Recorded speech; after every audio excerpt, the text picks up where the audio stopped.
Facebook. Allah Shalom, Shabbat, Shalom, Lakam, peaceful Sabbath to you all. All praises, glory, and honor to the Most High, owner, creator, and possessor of all things. In the name of his only begotten beloved Son, who's currently sitting at his right hand right now as we speak. Long live the King, long live the King.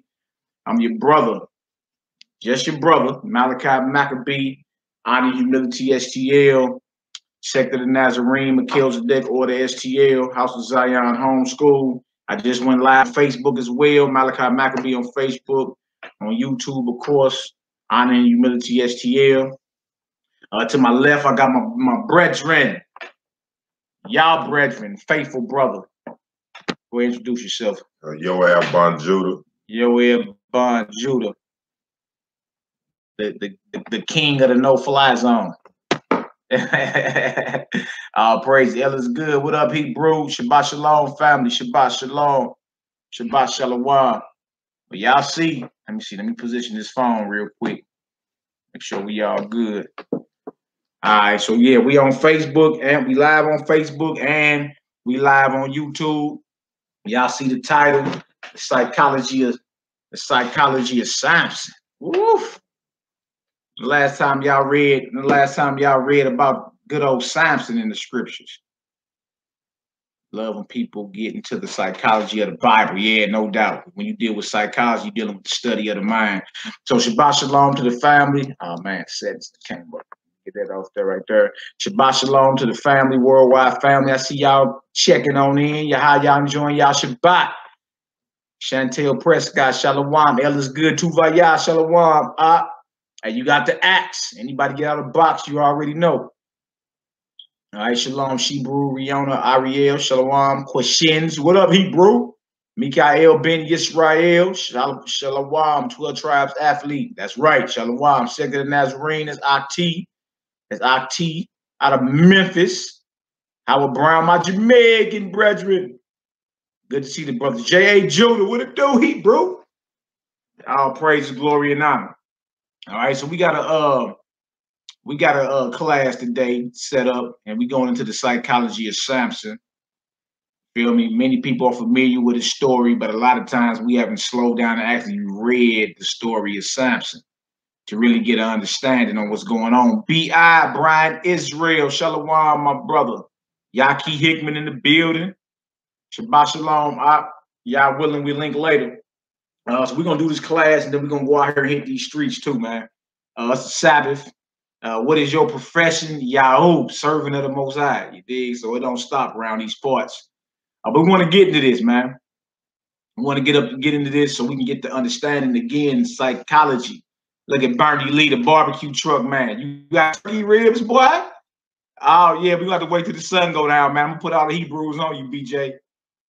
All right, but when you're dealing with psychology, right?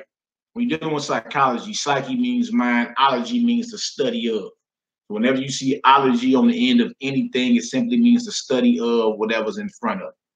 That's what it means. All right, so we going into the study of Samson's mind. You know what I'm saying? You ever read the Bible before? You always ask yourself, what was he thinking? Or what were they thinking? You're inquiring into their mental state or their mindset. Like in other words, if you was in the position, how you would have reacted. You understand? If you was in the position and saw the miracles, how would you have reacted, and how would you have kept that vibration going? Would you have a short memory? A lot of us have short memories. We see a miracle and then we forget about it. You understand? Or Most High do something for us and we'll forget just yesterday we was in so much pain. We have short memory. We had that bad as a people. Remember, we got redeemed out of Egypt. Y'all remember the story? Red Sea got split. You understand? The Most High destroyed the most powerful nation on the planet, and we went 5 seconds into the other side, and guess what happened? We stanky leg and we sacrificed to a false god. We have that bad. That's another way how we know we the Israelites. We act the same way as our fathers. May the Most High bless you, priest, 12 tribes, athlete. Saying we act the same way as our fathers, and you cannot get around it. You understand? How many people you know that have been in near fatal incidences, like being shot so many times and still living, or being in near fatal car crash or accident, still living, and the next day be as if that never happened to him. We have short memories as a people, man, and we do. And that's the first thing to recognizing or to curing any type of disease or sickness is to admit, I'm sick. I'm sick. I got a problem. All right, so we about to get into this about Samson. Like, how could the Most High have been with you from the womb and you know the Most High with you and you still decide to go off? Ask yourself that. Because you said, well, Samson was tripping. What about you? You trip. You trip. How many times had the Most High God been there for you? You feel me? In the times when nobody was there for you. You dig? And the very next day, you off doing something that's against him. Wow. Wow. All right, so look, we're gonna start this off. Before we get the judges, give me Romans 15:4. Romans 15:4. I like to hit these scriptures before I start all the time, so we can go ahead and set a premise for what we're doing. Or we can share a premise. Again, the psychology of Samson being drunk with power, man. And you can do this with any story in the Bible. Take your time and read through it and really get some understanding out of it. All right. So I pray everybody having a beautiful Sabbath. How about we praise the Most High and thank him for allowing us to throw down on his holy Shabbat. That's what it is. The most hallowed day of the week. Make no mistake about it. It's the seventh day of the week. You understand? How about we rest and recharge and do the work that he called us to do? All right, so Romans 15:4. What does it say, y'all? Romans 15:4. Yeah. For whatsoever thing was written aforetime, right, were written for our learning. Whatever was written aforetime, like we're about to get into the book of Judges and deal with Samson. This was written for our learning. You're supposed to read these examples and learn from them. All right, go ahead. That we through patience and comfort of the scriptures might have hope. That we through patience and comfort of the scriptures might have hope. We got patience, we got comfort, and we got hope. You feel me? That's what the learning of the scriptures is about. Patience, comfort, hope. Whatever was written aforetime was written for our learning. So this Bible is for your benefit. It's for your profit. You understand? And it'll do well if we be circumspect and take heed to what was already established before us. All right, give me a second witness to that. 2 Peter 3:1-2. 2 Peter 3:1-2. I was talking to a sister last night, and she was all over the place. Didn't know what she believed. You feel me? And I asked her, about, is your belief based off like something ancient, or are you making this up as you go? She's like, oh, yeah, I want to build an altar. I said, well, what are the directions? Like, what directions are you using to build your altar? How high is it going to be? How wide is it going to be? What is it going to be made out of? She didn't even know. You know, I get it from me. Also, you get the measurements of your altar from you. Is there going to be an image on your altar? Well, no, not really. Except if I'm doing a ritual. I said, oh, rituals up. Well, where do you get your rituals from? She was like, me. I said, hold on, sister. Is your belief ancient or not? Or are you just making this up as you go? And that we got that bad as a people, man. We actually think that our opinions, you understand, is going to overthrow what's divine, what has already been established. I asked simply, are you getting this from your forefathers? Or you just making this up on the whim? Where's the instructions for the rituals that you do? Right? She didn't have it. It comes from she kept doing all this. Just I'm in tune with everything, and we're all connected. That was her answer. We're all connected. I said, well, what do you call your higher power? She was like, well, I call it. Oh, it's a it. I mean, a he, or it could be a she tomorrow. It's a he, she. It's an it. Well, what's his name? You know what she told me? She said, I call him original source. Oh, him. I just confusion. You say it. You say the more can be a she. But when I asked you, what do you call it? You said, I call him the original source. I'm like, sister, you are making this thing up as you go. You feel me? And a lot of times now, I just question people about their beliefs to hear their reaction so they can hear themselves. the questions I was asking, I was real calm with it, man. The questions I was asking, she started swallowing real hard because she realized I don't even have a basic answers for basic questions of what I claim I believe, man. You feel me? If I asked her to show me, like, show me how you worship and what you do, she couldn't even tell me. She was like, I believe in doing right. What is that? She said, light, love, and positive vibrations. What is love? You know, just keeping it 100. Wow. It's utter madness, man. You understand? I said, now look, sister, you could have asked the very same questions you asked me, that I asked you to me, and I have a source that I would go to answer what it is that you're asking me. But notice you don't have any of this. I said, well, what language did your beliefs come from? She said, well, you know, I only speak English, so, you know, I guess it's English. I'm like, sister, how is this going to be beneficial not only to you, but to anyone, any of us? You feel me? Like, how are you going to teach anybody to do anything that you claiming or teach anybody what you believe and you don't have basic answers? So now I just ask questions just so people can hear themselves and realize I ain't got an answer for that. I don't even know. You see, it's crazy, man. These beliefs that have you out here with no solid foundation, no answer, all while thinking you right. And if somebody paid you $1 million to teach them what it is that you do, you couldn't even do it. You couldn't even do it. There's no foundation. All right. So 2 Peter, where you at? 2 Peter? Yeah. 2 Peter 3, 1 and 2. 2 Peter 3, 1 and 2. 2 Peter 3, 1 and 2. Yeah. All right. Let's say 2 Peter 1 and 2. Yeah. 2 Peter 3, 1 and 2. 2 Peter 3, 1 and 2. What is okay. It says, this second epistle, beloved, I now write unto you in both which I stir up your pure minds by way of remembrance, that ye may be mindful of the words which were spoken before by the holy prophets. That you be mindful of the words which were spoken before of the holy prophets. Be mindful of the words of the Bible, in other words. The holy prophets are found where in what's called the Old Testament. Be mindful. Be mindful. Remember the words of the holy prophets, right? All right, go ahead.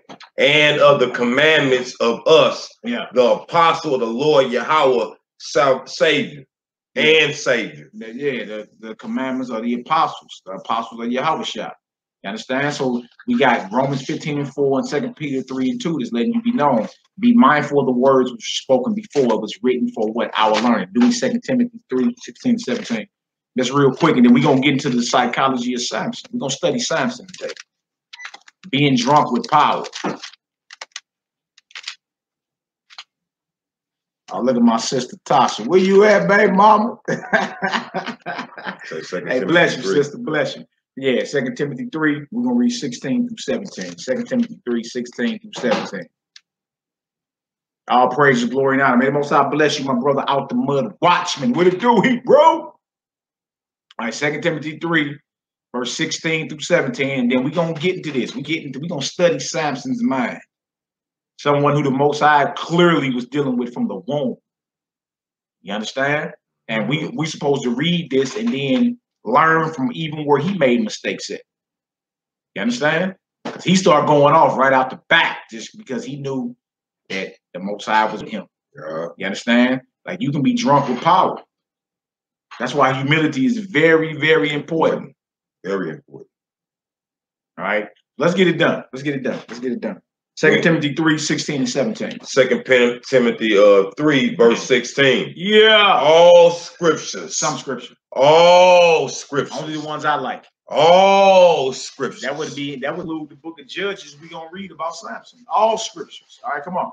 All scriptures is given by inspiration of Yahweh. By inspiration or the breath of Yod-Heh-Wah-Heh, Yahweh. Right? This is a spiritual thing we're talking about. This Bible is a spiritual book. All right, come on. And is provable, profitable, right, for doctrine. See that? For doctrine. You know, and we hear that announced War Ready Wednesdays. Doctrines will be put on the table. You understand? You got something you standing strong on, you better come with it. Gloves off. We're gonna get it done. And then we still gonna be brothers and sisters, but doctrines gotta get checked around here. Come on, let's get it. For reproof, right? For correction, Come on. For instructions in righteousness. That's what the scriptures are given for. For reproof, for correction, for instruction in righteousness. This sounds like this Bible is very beneficial for you. Very. All right, go ahead. And doctrine in righteousness. Right. It says, verse 17, that the man of Yahweh may be perfect. Perfect, huh? That the man of Yahweh may be perfect. Wow. Come on. Thoroughly furnished unto all good works. So I just wanted to read that and go there real quick, show whatever was written aforetime was written for our learning. You understand? Be mindful of the words of the holy prophets, and that all scripture is given by the breath of Yahweh, inspiration of the Most High. And it's profitable for us. It's profitable for us, all right? We're going to get into this book of Judges, and we're about to go into Samson. Samson. What y'all know about Samson on the worldwide family? What y'all know about Samson? Like growing up, what did you hear? What about you, Yoel? What did you hear about Samson growing up? Samson had the long hair, you feel me? He did dirty to the Philistines, toe they tail a new one. You know, you feel me?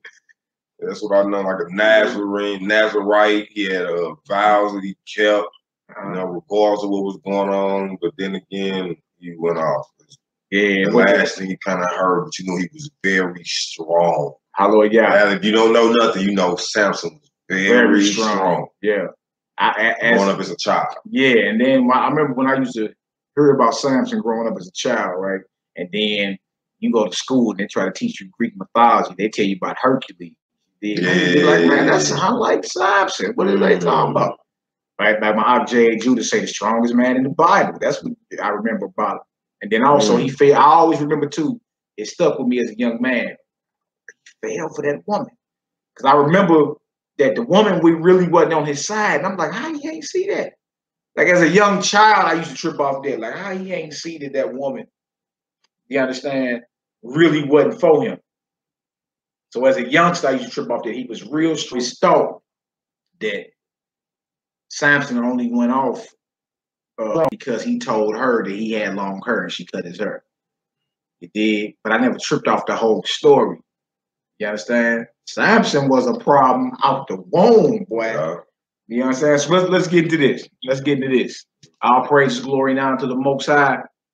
Shout out to the Army Israel here. Shalom, Shalom, Shalom. Kanaz ben Yehuda, Shalom, Hebrew lawyer. Shalom, Yadi. All praises. Let's get it done. Judges chapter 13, verse 1. Yeah. Judges chapter 13, verse 1. If anybody want to get there. Judges 13 and 1. Judges 13 and 1. Y'all give us a 7 up in there. Give us a 7. That's where we going first. The book of Judges, chapter 13, verse 1. This is Bible study. We going over Samson today. Chapter 13, verse 1. We actually going to read chapter 13 through 16. So everybody get some understanding, because what it was written aforetime was written for our learning. There we go. So let's learn from our brother's mistakes. All right. Let's get it out. Judges 13 and 1. And the children of Israel did evil again in the sight of the Yahweh. And the Lord Yahweh delivered them into the hand of the Philistines 40 years. You see that? Another way you know this is us. You understand? Because we constantly, the Most High constantly redeems us. And then we forget, short memory syndrome. We got a sickness, right? And then the Most High rise up our enemies and had them oppress us and rule over us, right? This was a 40-year bid. Man, that's a long time, man. And think about if you was in jail for 40 years. That's a long time, man, to be oppressed by anybody. He roamed in the wilderness after came through the Red Sea for 40 years. 40 years, 40 years. Most High be having some with them numbers, man. Yeah, 40-something spiritual. 40 days, no food, no water. Messiah, Elijah, Moses. Something about that 40, huh? All right, come on, Hebrew. And it said, into the hands of the Philistine 40 years. And there was a certain man of Zorah of the family of Danites. Yeah, the Danites. The Danites. Tribe of Dan. All right, now we know what tribe Samson was from. He was a Danite. He was out the tribe of Dan. He was an Israelite, a Hebrew Israelite, but out the tribe of Dan. So he's one of our forefathers, one of our ancient brothers. All right, go ahead. Whose name was Manoah, and his wife was barren and bare not. Come on. And the angel of the Lord Yahweh appeared unto the woman and said unto her, Behold, now thou art barren and bearest not, but thou shalt conceive and bear a son. Yeah. Okay, come on. Now therefore beware, I pray thee, and drink not wine, nor strong drink, and eat not any unclean thing. So now the angel is preparing her to not only conceive, you understand, but the child within the womb must be nourished a certain way. Right? She getting instructions about how to keep this child not only healthy, but sanctified unto the Most High from a messenger of the Most High. All right. And what is it? It just says right there. It says, all right, let's read out.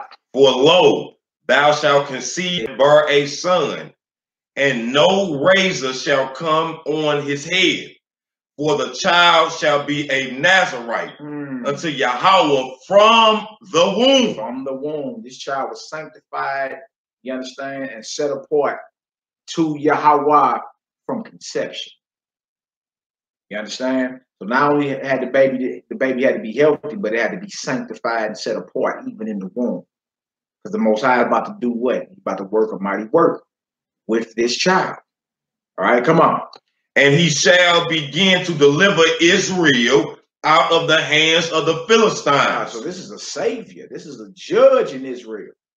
This is someone, even though the Most High rose up the Philistines to oppress Israel for 40 years on behalf of Israel's rebellion, right?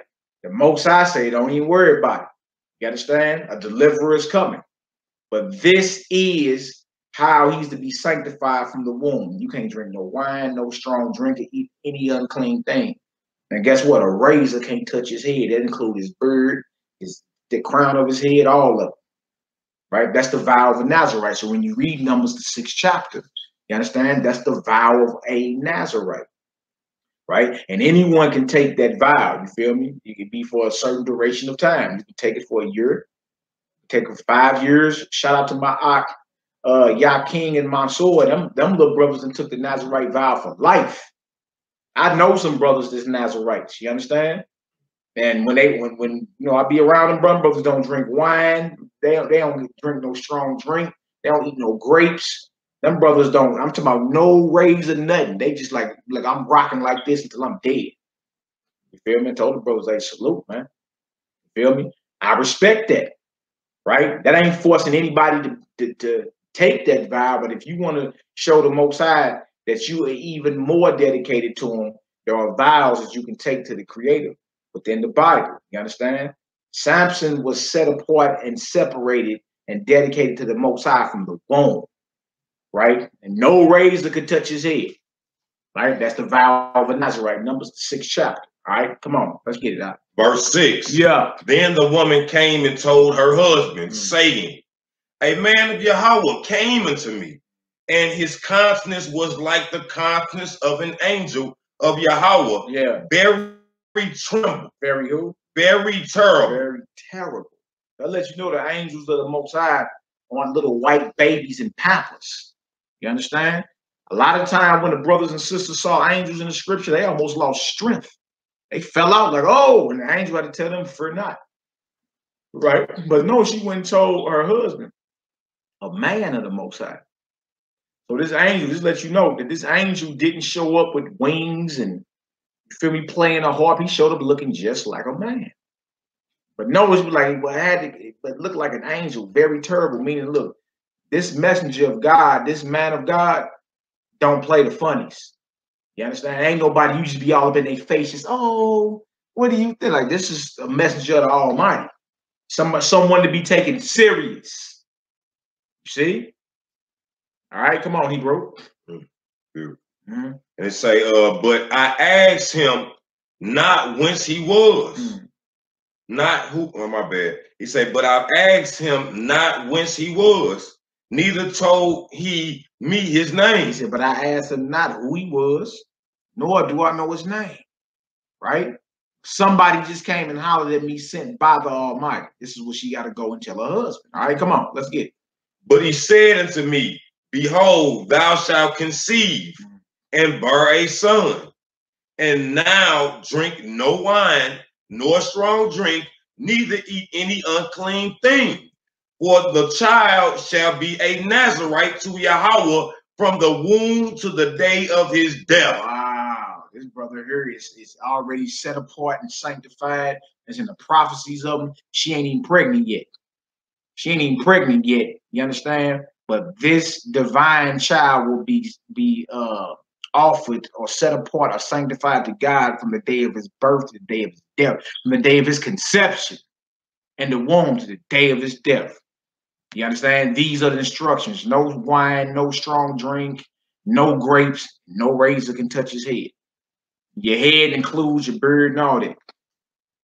All right? A lot of you should be probably like, oh, hell no, I can't deal with that. You understand? He can't shave or nothing. In the ancient world, you understand? This brother's an Hebrew Israelite from the tribe of Dan. You understand? And he's sanctified to Yahweh from conception. All right, let's read.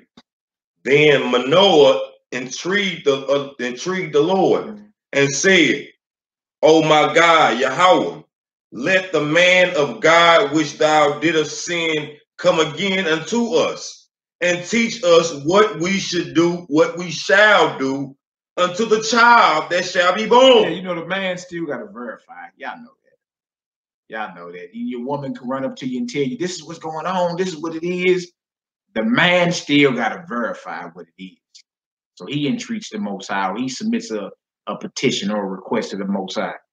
Have the man of God, have your messenger, you understand, give us instructions and directions about this child.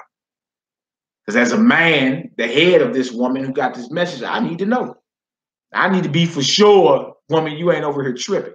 Right. And I need to make sure, right? Go ahead. Verse 9. And Yahweh hearkened unto the voice of Manoah, and the angel of Yahweh came again unto the woman as she sat in the field. But Manoah, her husband, was not with her. Okay, come on. And the woman made haste and ran and showed her husband and said unto him, behold, the man has appeared unto me and came unto me the other day. That came to me the other day. Remember what I told you? He right over here. Come on. Let me show you, right? Go ahead. And Manoah arose and went after his wife and came to the man and said unto him, art thou the man that speaketh unto the woman?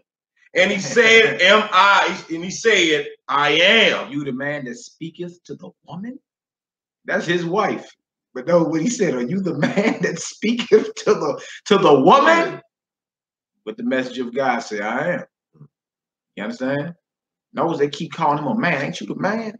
Yeah. That's letting you know that when angels manifest or appear, they necessarily don't manifest or be revealed to you in their angelic form at all times. They could be looking just like you. Looking just like you. You know what I'm saying? Something different about them. Can't quite lay your hand on it. Right? But notice they keep saying, man, now if he looked anything contrary to what they were used to, they'd be like, oh, what the? But he popped up looking just like an Israelite. Just like in the book of Tobit. Raphael was with him the whole time as a man. You understand? As a man. Didn't eat nothing, didn't drink nothing. No, I'm cool. I'm here on a mission. Right? And they didn't know till at the end of the story, hold on. That was a straight angel. We didn't even know it. Thus, it say in the book of Hebrews, what? Don't forget to entertain strangers. Some have entertained angels and wasn't aware of it. Wow, come on. Come on, Hebrew, let's get it. All right. In verse, we in verse 13. Yeah. And the angel of the Lord, verse 12. And Manoah said, now let thy words come to pass. How shall we order the child? And how shall we do unto him? And the angel of the Lord said unto Manoah, of all that I said unto the woman, let her beware. Yeah, let her take heed and beware to everything I said unto the woman. You see, I gave her instruction: no strong drink, no wine, no grapes. Can't a razor touch his head? Can't a razor touch his head? You understand? To the death. All right, come on. Yeah, and to the death. You understand? A razor can't touch his head. No strong drink, no grape, no wine. He got to be sanctified and set apart until the day of his death. Wow, that's powerful. That's powerful. All right. And he said, everything I said to the woman, let her beware. Meaning, may she pay attention to what I told her. These are divine instructions. All right, come on, let's get it. Verse 14. She may not eat of anything that comes of the vine, neither let her drink wine, nor strong drink, nor eat any unclean thing. All that I command her, let her observe. That's right. So these weren't suggestions. You understand? You see that word? Yeah, these are commandments. And remember, where did the messenger of the Most High get the message from? Himself. To bring it to you. They look, the angels don't show up just to dog too. Who came last night? You understand? They're not here to shoot the breeze with you. They're here to deliver a message so you know how to order your steps. Right? And Manoah said unto the angel of the Lord, I pray this until we shall have made ready a kid for. And he like, look, let us detain. You got to stay here, man. We got to do some stuff. You understand? This is good news. She was barren. We're going to have a son. He sanctified into the most. You don't know. We need you right here. Detain thee. Some of y'all been locked up before. The heathen tell you. We going to keep you.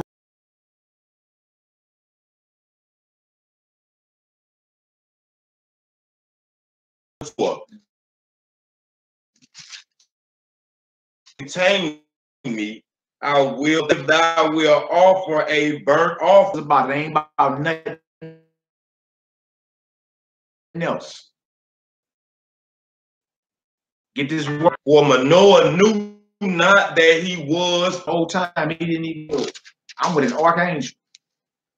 I'm with Raphael, the God's healer, the healer of words.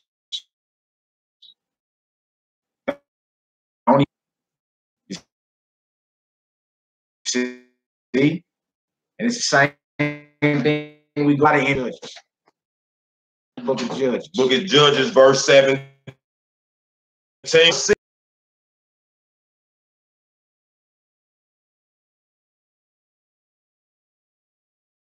We may do thee honor. And the angel of the Lord said unto him,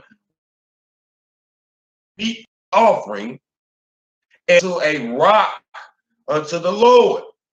And the angel wondered,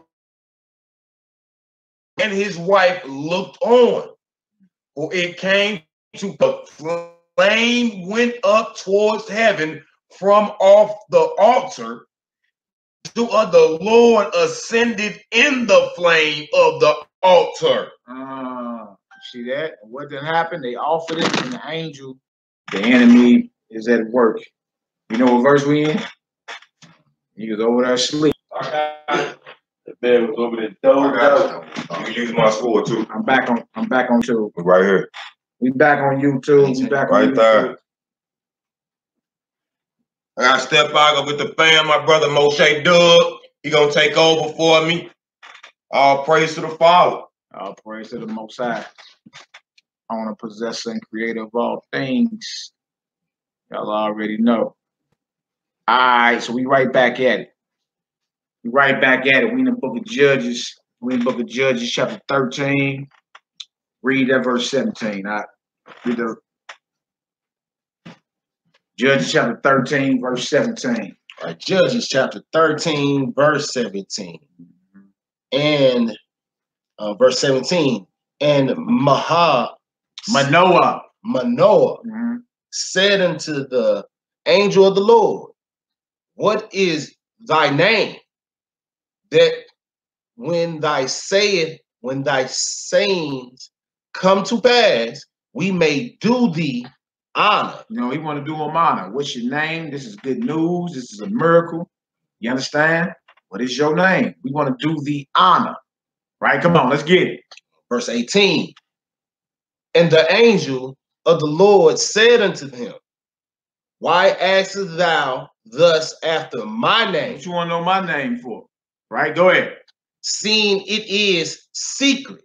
And so Manoah took Manoah. It's Manoah. So Manoah took a kid with a meat offering and offered it upon a rock unto the Lord. And the angel did wondrously. And Manoah and his wife looked on. Verse 20, what does it say? For it came to pass when the flame went up towards heaven from off the altar, that the angel of the Lord ascended in the flame of the altar.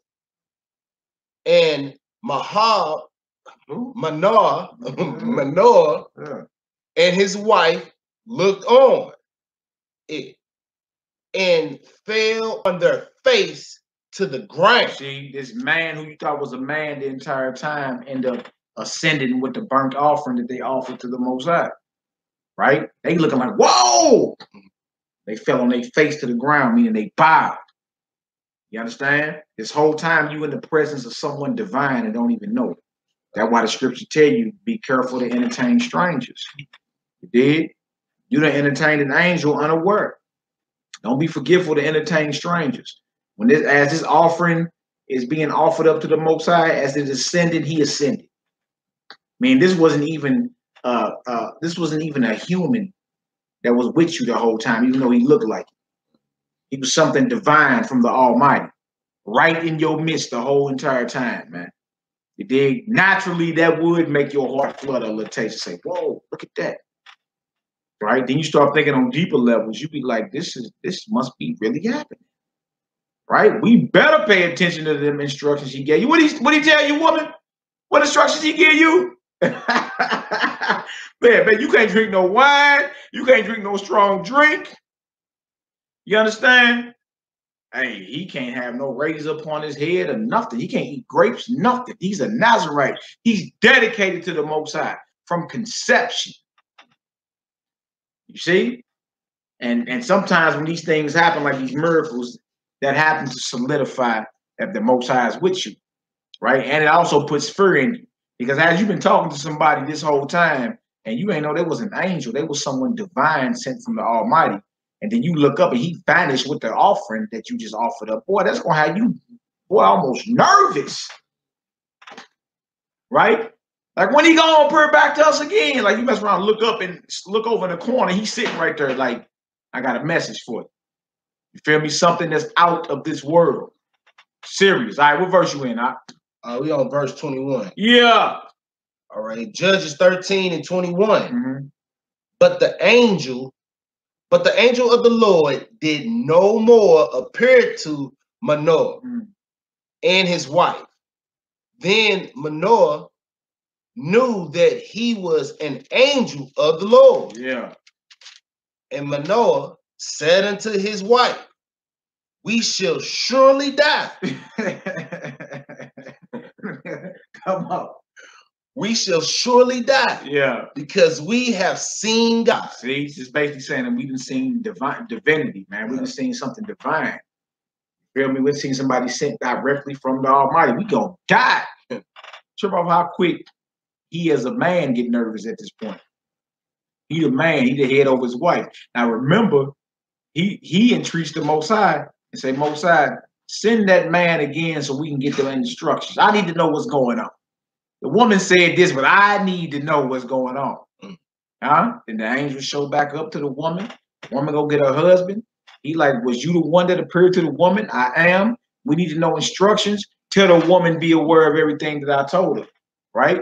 Well, I want to feed you. I ain't here to eat. Well, I want to do a burnt offering. You better do that to God. What is your name? Not important. Then they offer the offering. He vamoose. He vanished. Like he ascended with the offering. They drop on their face, right? And bow. Then real quick, he say, look, woman, we gonna die. We done seen the Almighty. We gonna die that quick. The man who was that inquisitive, that's for the sister. You dig? At time, you know, that's why you need your better half with you as well. You dig? Because at times the men will be like, hold on, dang. He don't be sure about the situation. He ain't sure right here. He just was very inquisitive, you dig? You like, hold on, what? Woman, you said, what's supposed to happen? He done prayed about it. The angel showed back up. He conversed with him. Feel me? He even tried to hook him up. Like, man, I want to show you that, you know, I'm appreciative of you bringing this. And that quick, he like, look, we gonna die. Right? Now trip off to his wife response. Come on. All right. Judges 13, verse 23. But his wife said unto him, if the Lord were pleased to kill us, he would not have received a burnt offering and a meat offering at our hands. Yeah, so she's like, look, it's all good. Right? Because sometimes, guess what? You need a woman's perspective on a matter. You may, as a man, be overlooking certain things. You just tripping off what just happened. Like, whoa, man, we gonna die. We was just in the presence of greatness, right? But the woman like, look, calm down. That's all good. If we was gonna die, if the Most High was angry with us, for one, he wouldn't have received our offering. All right, what else? Neither would he have showed us all these things, nor would as at this time have told us such things as these. Yeah, she's like, look, if it was about us being dead or killing us, then why would he give us instruction about this child? You understand? Why would he have accepted our burnt sacrifice if the Most High wanted to kill us? You see?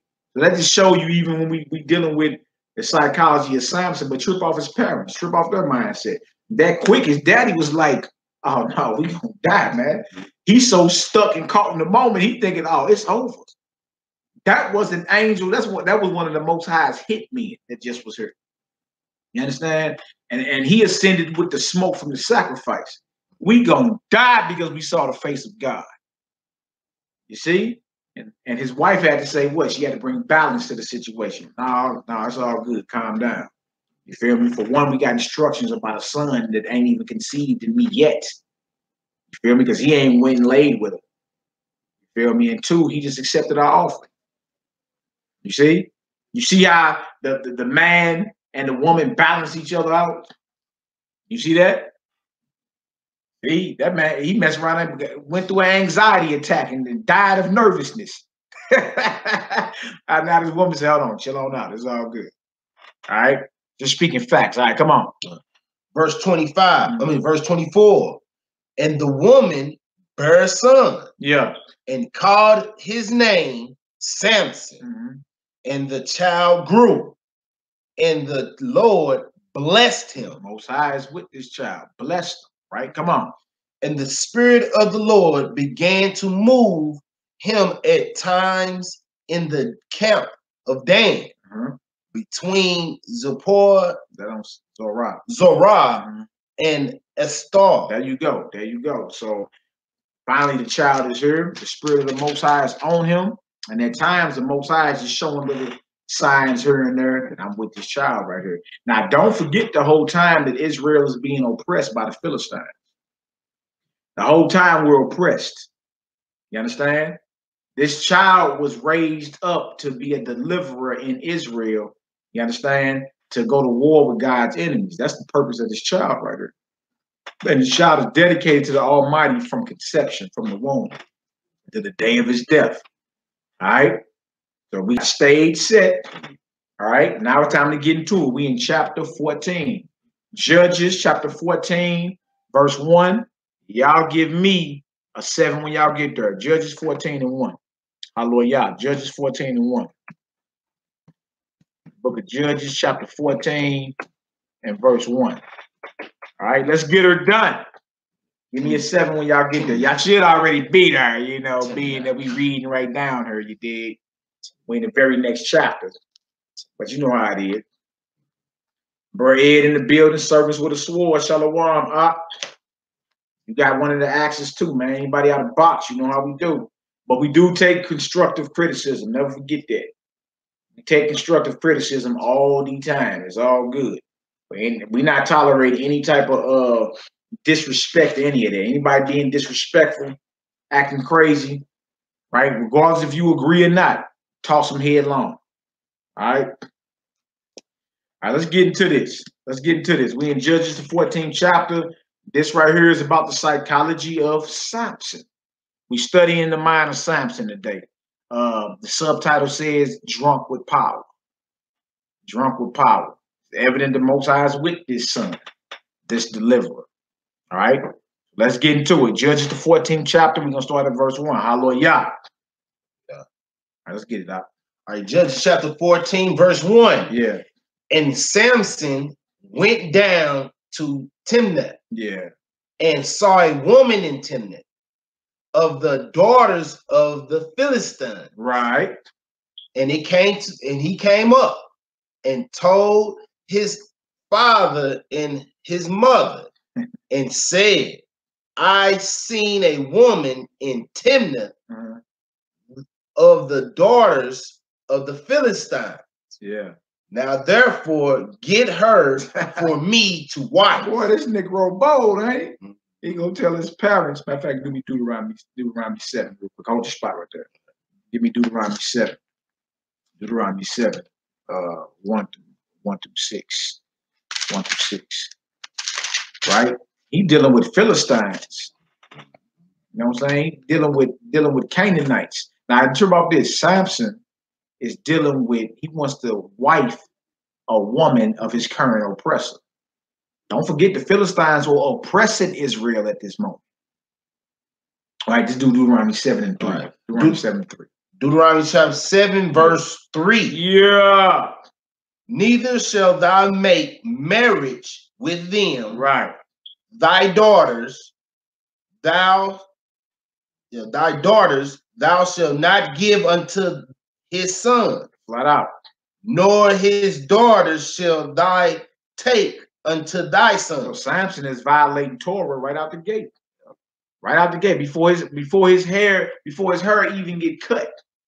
See, we always know, oh, he got his hair cut off, he lost his strength. Samson started rebelling right out the gate, man. He went down to Timnath. He saw what he thought was a beautiful Hamite Philistine woman. You understand? And was like, he's ready, and told his parents, get her to me for wife. I want her as a wife. This Philistine. Don't forget the Philistines are oppressing Israel at the very moment that Samson is asking this. It's almost like Jack Johnson back in the day, the boxer. He loved him some Edomite women, boy. Loved him some Caucasian European women. Loved them. And people used to be looking like, boy, what are you doing? What are you doing with the woman of your oppressor? So as we look at that now, you know the feeling you get when you look up and you see one of the sisters with a so-called European. It's a certain feeling you get. You be in the mall, whatever, but I'm talking about the feeling you get, right? Them voices in your head, like the nerve, she got some nerve, or vice versa. Y'all know there are feelings that come across us when we see our people with another nation, period, especially our current oppressors. You start feeling a certain way. You feel me? In your head, you be like, look at this. Y'all going off, right? Samson in his mind is so strong and so powerful. You understand? In a way, sometimes he think the rules don't apply to him. Right? You ever been around somebody that was very good at what they do? They believe they're the exception to the rule. You understand? Now, these laws apply to everybody, including Samson. But he ain't, at this point in his life, he ain't even tripping off all that. He all about self-pleasure. You see, he saw a beautiful woman and he said, what? I want her. Get her to for wife. Yeah, I know what the law say, but I want her. He was all about self-pleasure, right? He was narcissistic. You understand? He was self-centered. He had an inflated sense of self-worth. Remember, we was going into the Pharisee mindset not that long ago? That's what it was about. Samson was narcissistic. Samson was very egotistical. Very self-centered. It's all about him. All right, come on, Hebrew, let's get it. We are in verse, you said, Deuteronomy chapter 14, verse 3. Mm-hmm. Then his father and his Judges 14. Yeah, I'm sorry. Yeah, Judges. You finished that Deuteronomy off 7-3. It was just 7-3. Yeah. Yeah. Okay. Mm-hmm. All right. We're back in Judges. Come on. Yeah, Judges chapter 14, verse 3. Yeah. Then his father and his mother said unto him, is there neither a woman among the daughters of thy brethren, or among all my people, that thou goest to take a wife of the uncircumcised Philistines? They're like, look, all these beautiful daughters of Zion. What are you doing? Why you want to go deal with the uncircumcised heathens? And you got all these beautiful daughters of Israel. You want to go deal with a heathen. That's what his parents are asking him. What are you doing? Why? All right, go ahead. And Samson said unto his father, get her for me, for she pleaseth me well. He ain't hearing all that. Get her for me. She pleaseth me well. You understand? I mean, you know, Samson saw this woman and she put fire in his bones. You men know, you know, when you see a beautiful woman, boy, you be paused for a second, like, whoa. You understand? Everything that you was worrying about, everything that you was angry about, all that go out the window. Boy, you see a beautiful woman, she smell good, look good, boy, it pause you for a minute. That's what was going on with Samson. Samson, like, look, she pleases me well, get her for me. I saw a woman, you understand? Get her for me to wife. It sounds like he giving his parents orders, don't it? Yeah, sure. This sounds like orders being gave. They're like, son, hold on. All these beautiful daughters of Zion, what are you doing? Why do you want uncircumcised heathen? Do you know we at war with them right now?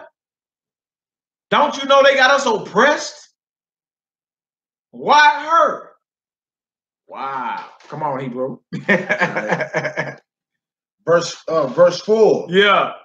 But his father and his mother knew not that it was of the Lord. The way Samson was feeling and operating, this was of the Most High. See? Man's goings are of Yahweh. Never forget that. You would say, well, hold on, what the Most High doing? Why would the Most High, you feel me, allow Samson to take a Philistine when we just read we ain't supposed to be giving our sons and daughters over to none of them? Why would the Most High do that? You understand? Why would he even allow this? But notice when you're dealing with the Most High, you're dealing with war. Who phone is this? When you're dealing with the Most High, you're dealing with war. You know what I'm saying? So the Most High is what? Seeking an occasion. Turn your volume down. Let's take it. The Most High is seeking an occasion against the oppressors of his people. So in warfare, you got to be strategic. That's what the Most High is doing here. This ain't nothing but a strategy to get at the Philistines, right? By way of what? Through Samson and his strong desire for this Philistine woman. You don't understand the hand of the Most High. You did? So his parents didn't understand it. They didn't know this was the Most High, you understand, working through Samson's desire for this woman to seek an occasion against the Philistines. All right? Come on, Hebrew, let's get it. Verse 4 again. It says, but his father and his mother knew not that it was of the Lord, that he sought an occasion against the Philistines. For at that time, the Philistines had dominion over Israel. All this was about the Most High getting at the Philistines. Philistines had dominion over Israel. So the Most High was using Samson in ways to where a lot of people didn't recognize. Right? Samson didn't recognize it. He just rolling with whatever vibration is on him. I seen that woman. She looked good. I want her. Get her for it. You understand? All right, come on. Let's get it. Verse 5. Yeah. Then when Samson went down, when Samson down, and his father and his mother to Timnath, and came to the vineyard of Timnath, and behold, a young lion roared against him, and the Spirit of the Lord came mightily upon him. Yeah. And he rent him as he would have rent a kid. Rent means to tear. He tore apart this lion like he would have did a kid, a baby goat or something. Tore the lion and tore him, and he's strong. You know the Most High with him, right? A lion roar against you. Shut up. Have like you done told behavior, all this is building them up. But never forget the Most High is the puppet holding everything. All right, go ahead, bro. In his hand. But he told not his father or his mother what he had done. And he went down and talked with the woman.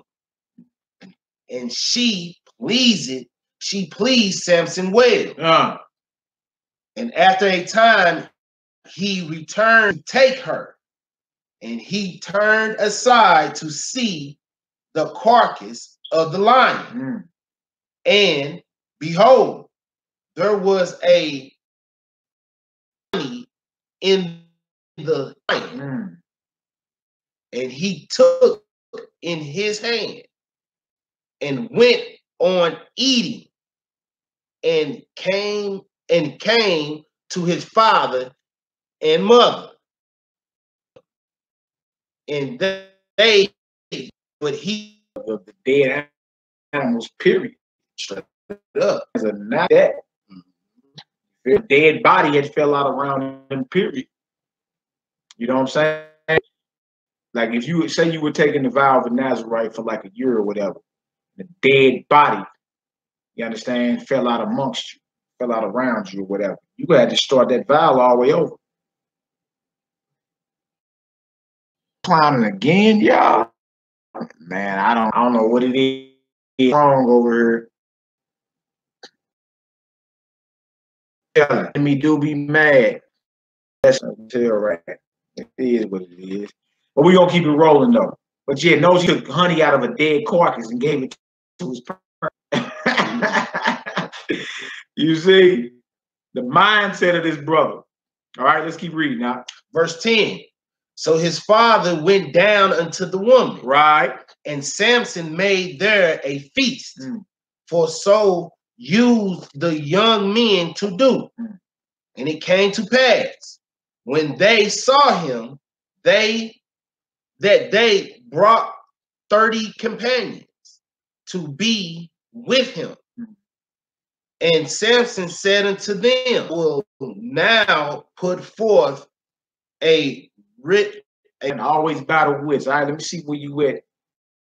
Let me see where your intellect is at. I'm gonna off to you, right? Go ahead. If ye can certainly declare it me within the 7 days of the feast, and find it out, then I will give you 30 sheaves and 30 change of 30 sheets and 30 changes of garments, letting it be known, like if you can expound on this riddle garments and 30 sheets, if you can figure this riddle out each every day, garments or whatever. All right, keep reading. Watch this. Verse 13. Yeah. But if ye cannot declare, Then shall ye give me 30 sheets and 30 changes of garment. He said unto him, put forth thy riddle. Yeah. That we may hear it. Put forth your riddle that we may hear it. You see that? See? So this is a wager. Like, well, I'll give it to you. If not, you got to give it to me. All right? This is a spiritual wager real quick. Go ahead. Out of the came forth meat. Came forth. They could not in 3 days expound the riddle. Thy husband, have ye called us to riddle until the chill people, and told it me. And he said unto her, behold, I have not told it my father nor my mother. And so it be. Play it right. Pillow talk. You understand? So she started crying. You ain't told me. Eyes, the Google looking. You know, you got to be a strong man. Like, hey, no, I ain't honey out of the carcass of a lion. The riddle was about the lion that was killed. He like, what do you mean? Verse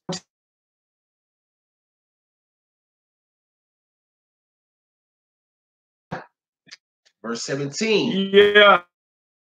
And she wept before him the 7 days. Their feast lasted. And it came to pass on that he, because saw upon, she teased you long enough that answer. Right? Eventually, what Samson do? Eventually, Samson folded. He ended up folding with this. Because remember, the Philistines couldn't even afford to pay what they agreed to. That lets you know the 30 changes of garments and 30 changes have been a hefty. Man, everybody wasn't walking around in the flyers, garments, and the robes back then. Everybody wasn't nobility. Some people were just, you know what I'm saying, average citizens, right? That's like today. Everybody ain't walking around with an $18 million watch, Floyd Mayweather. Everybody ain't walking around here owning prisons and basketball teams, Michael Jordan. You see? It's a hefty price to pay it down, right? So then they send the woman in. A woman, which is a Philistine, you understand? And she just, for the 7 days of the feast, she just owned him. Wine finally folded. All right, let's get it up. All right, verse 18. And the men of the city said unto him on the 7th day before the sun went down, what is sweeter than honey? And what is stronger than a lion? And he said unto them, if ye had not plowed with ye had not found out my riddle. If y'all hadn't sent my wife, y'all wouldn't have found out my riddle. He called her a heifer. Had y'all not been working through my heifer, plowing with my heifer, had not y'all sent my wife to get this answer, you understand? You'd have never figured it out. Plow with my heifer. This is in the Bible right here. And you ever trip off how, to this day, especially in the generation before us, they was actually calling women heifers. That heifer, that heifer. But this is in the Bible. Samson said that. Had you not plowed with my heifer, you would have never found out the riddle. You understand?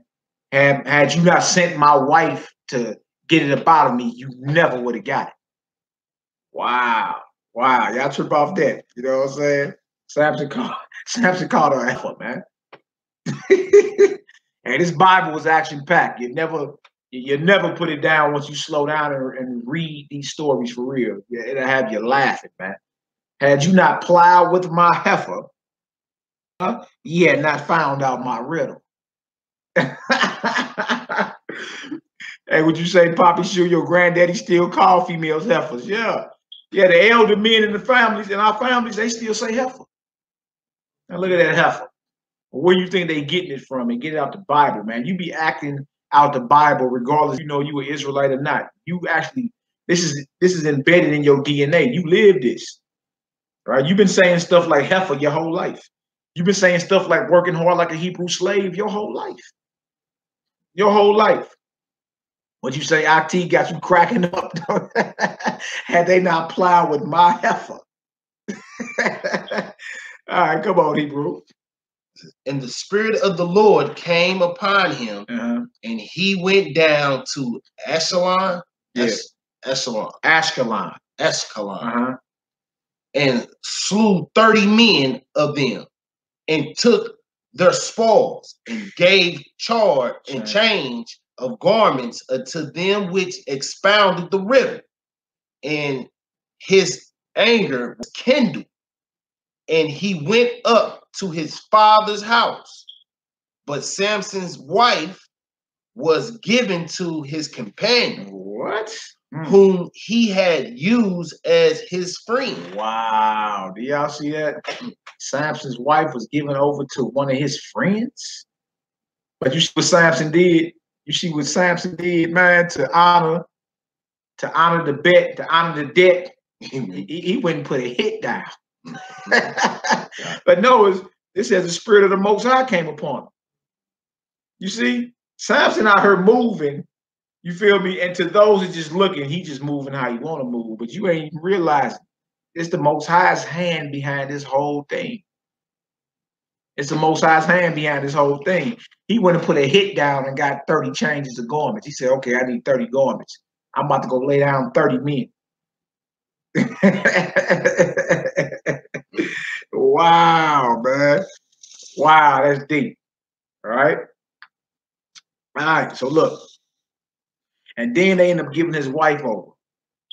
The Philistines end up giving his wife to one of Samson's friends. How about that?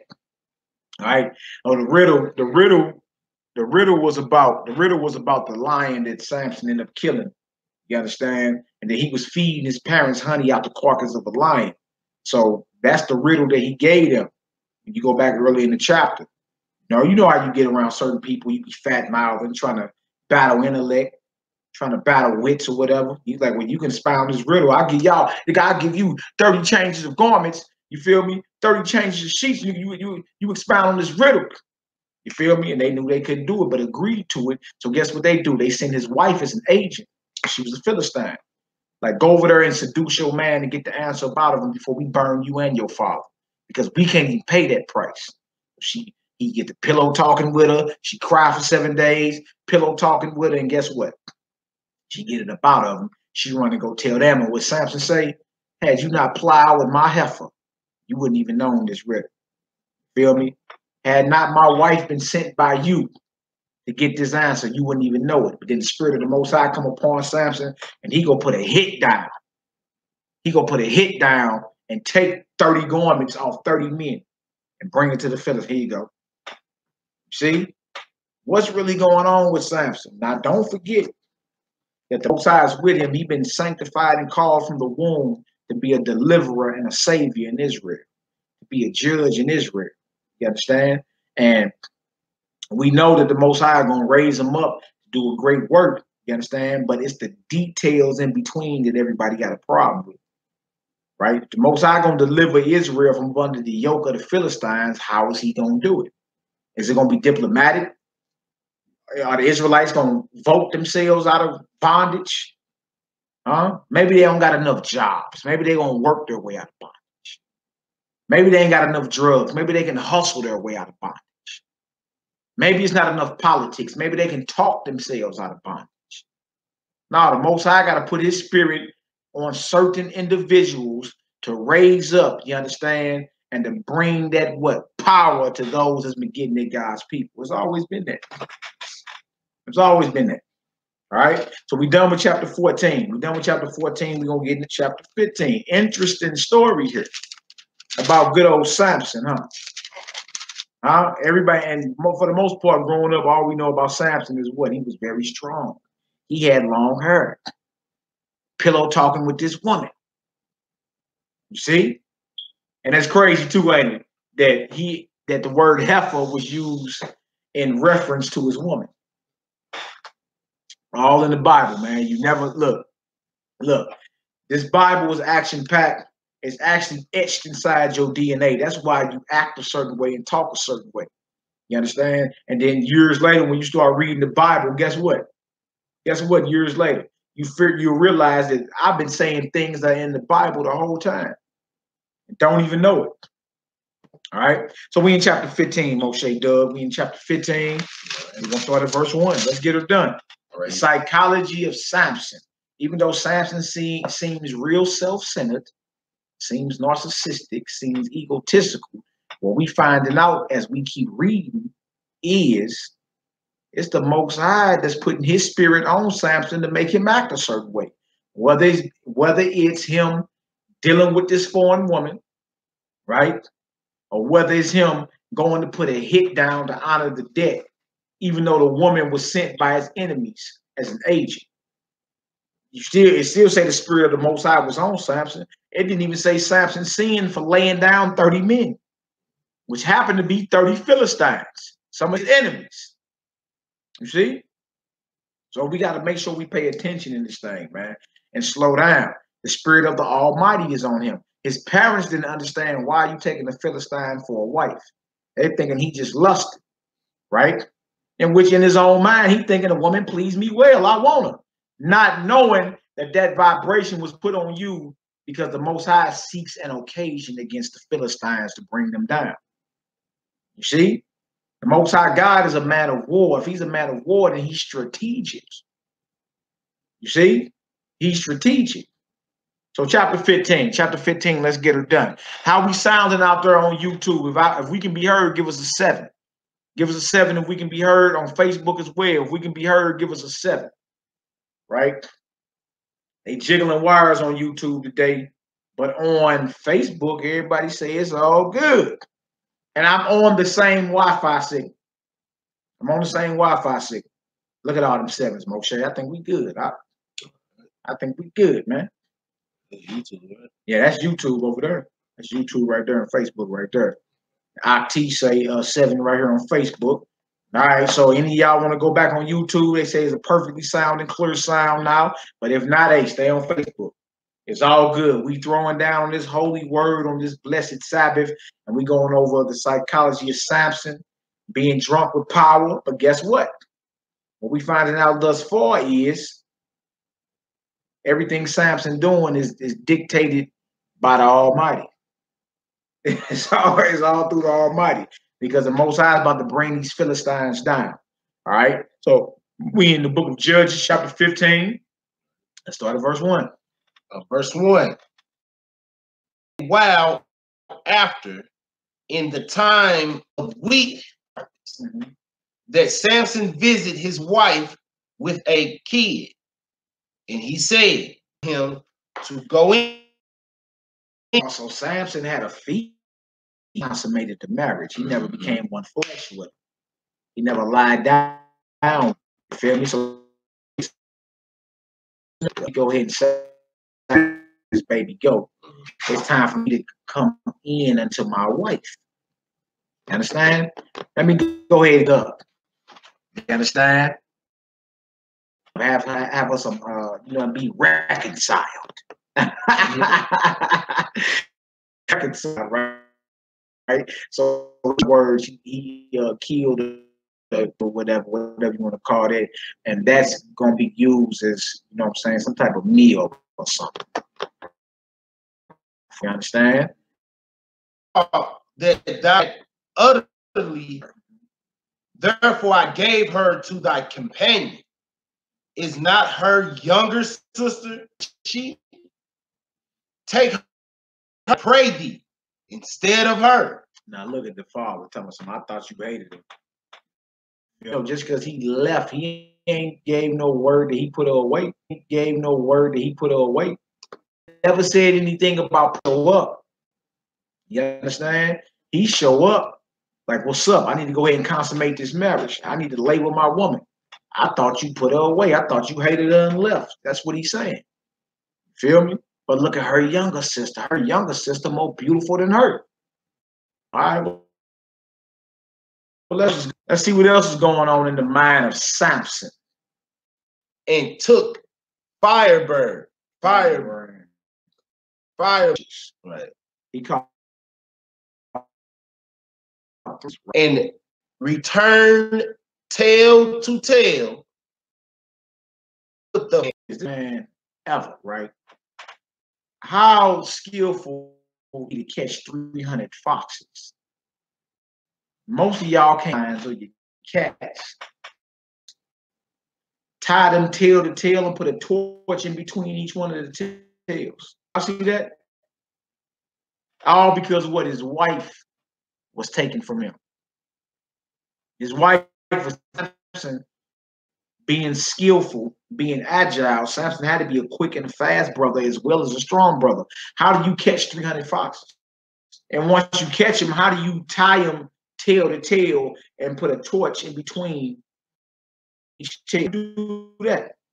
Samson not only had to be strong, Samson had to be very fast and very quick. And what are he about to do with these foxes and these torches? All right, let's get it done. Verse 5.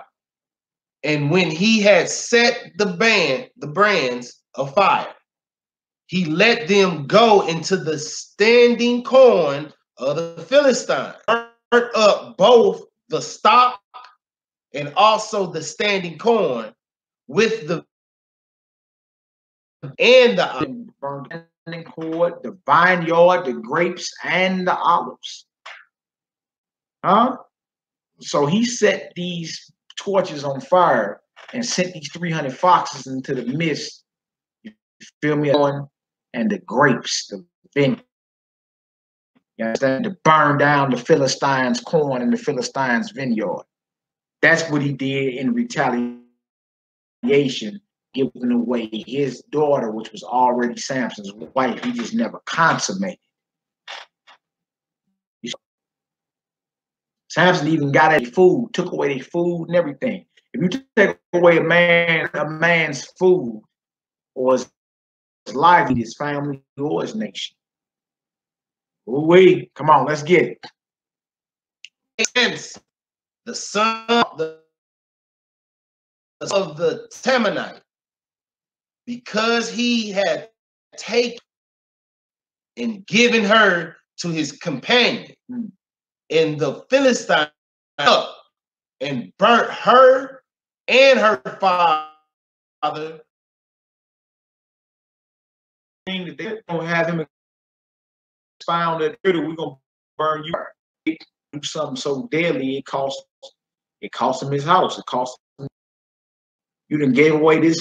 All y'all know Samson, man. Y'all know who this man is. And you guess what? That's what he did. He burnt down the crops. No food for y'all. No wine for y'all. Burnt them down, right? Guess what the Philistines do in retaliation? The very thing they said they was going to. Wife didn't expound to them or seduce her husband and get the riddle about her. Right? Having her affection. All right, go ahead. Verse 7. Yeah. And Samson said unto them, come on. And he smote them with a great slaughter. And he went down and dwelt in the top of the rock of Etam. There you go. Then the Philistines went up and pitched and spreaded themselves in Lehi. Right. And the men of Judah said, Why are ye come up against us to bind 1,000 men of Judah? They like, come on, man, Massa. Don't you know Massa got the power? Now you getting out of hand now, Samson, man. You making the Philistines mad. Don't you know they got the power and authority over us? You feel this? What's Samson's response? Let's get it. What is this done? Back at him. What you mean? Samson really wasn't tripping off the fact that this is like a national type thing. This is something of the Most High to bring down the Philistines. Samson just living his life, man. You feel me? And what people don't realize is that how he moving is directly influenced by the Almighty, though. Samson just doing his thing. He know he's strong. You understand? He know ain't nobody messing with him. You feel me? But he ain't tripping that what he's doing directly affects his nation. You feel me? Affects his nation. You feel me?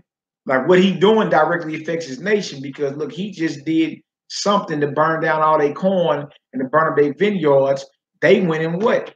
Burnt the woman and her husband, woman and her father, should I say. Right now they come up against Judah. They come up against some Israelites. And what the Philistines say, we here for Samson. We here to get at y'all on account of what Samson did. Right? So when they go out at Samson, Samson's like, look, I did that because they did that to me. Not knowing your action directly affects what? Your nation. See? It directly affects your nation. All right, come on, let's get it. All right, verse 12. Yeah. And they said unto him, we are come down to bind thee, that we may deliver thee into the hands of the Philistines. And Samson said unto him, swear unto them, swear unto me that ye will not fall upon me yourselves.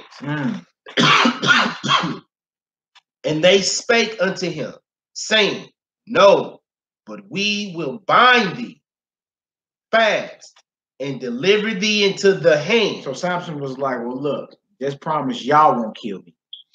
You understand? They're like, nah, we're going to bind you fast, real secure, and we're going to deliver you over. Nah, come on, this is the strongest man ever. You know, some of y'all watch Luke Cage or whatever. You can't put cuffs on that man. You going to come right about him. Right? All right, come on. And deliver thee into their hands. But surely we will not kill thee. And they bound him with 2 new cords and brought him up from the rock. And when he came unto Lehi, the Philistines shouted against him, and the Spirit of the Lord came mightily upon him, and the cords that were upon his arms became as flex that was burnt with fire, and his bands loosened from off his hands. And he found a new jawbone of an ass. Jawbone of an ass, huh? Huh? Jawbone, the jawbone of a donkey or an ass. All right, go ahead.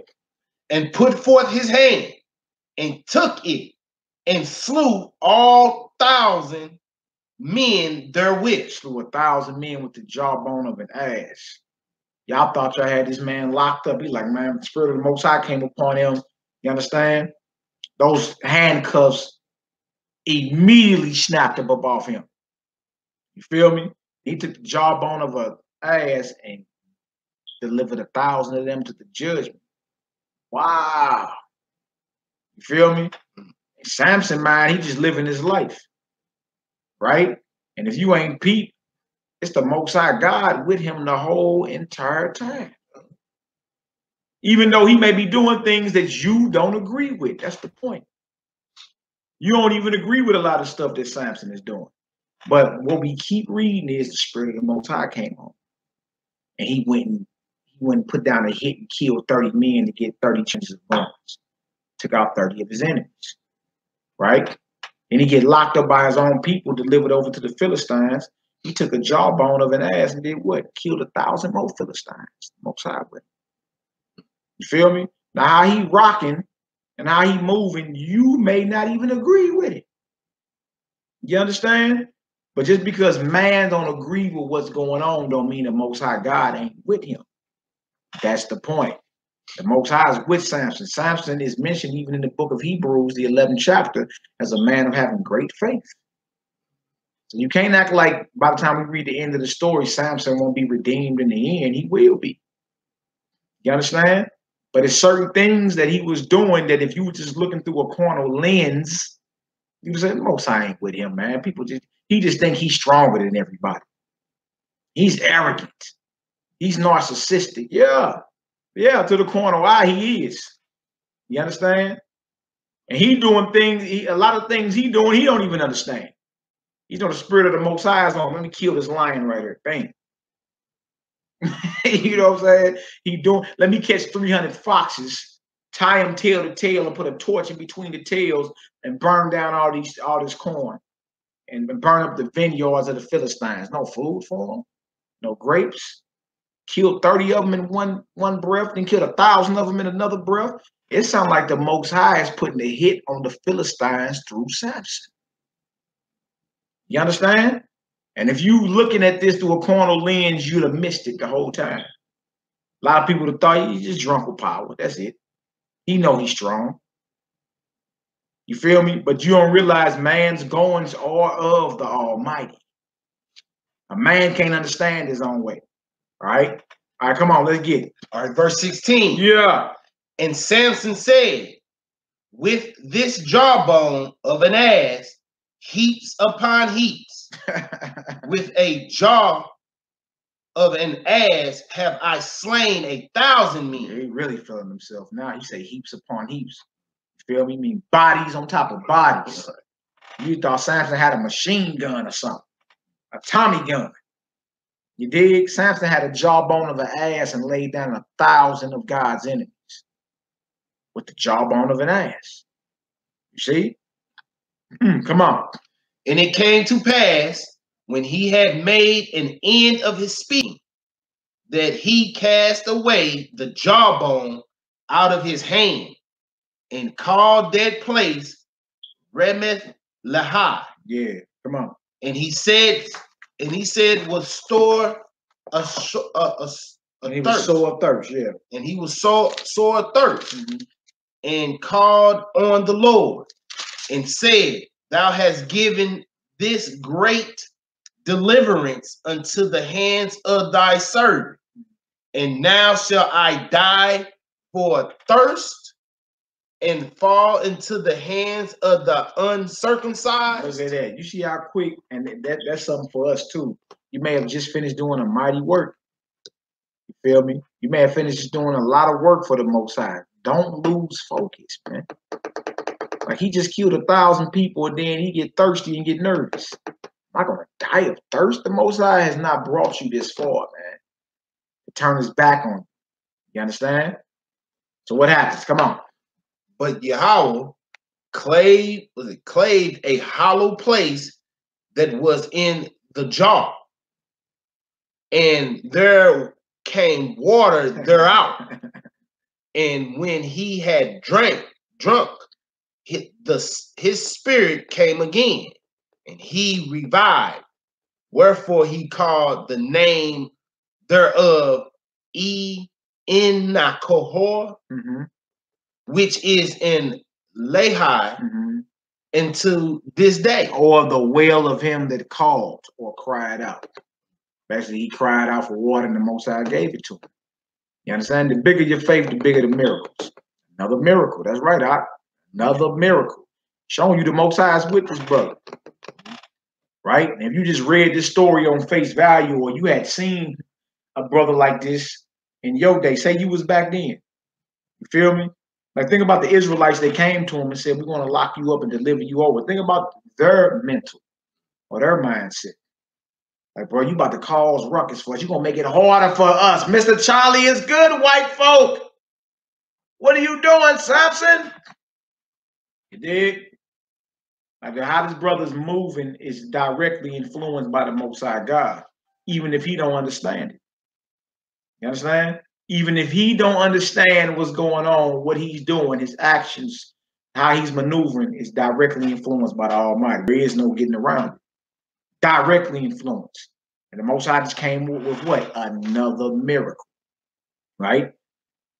Catching 300 foxes is a miracle in itself. So not only is he strong, he a fast brother. Very quick, agile. catch a fox, you got to study a fox. You understand? That means he was very good at hunting as well. This man that was consecrated to the Almighty God from his mother's womb, Samson. Samson. You understand? And if you're looking at him through a carnal lens, you'd have missed the miracles that were happening.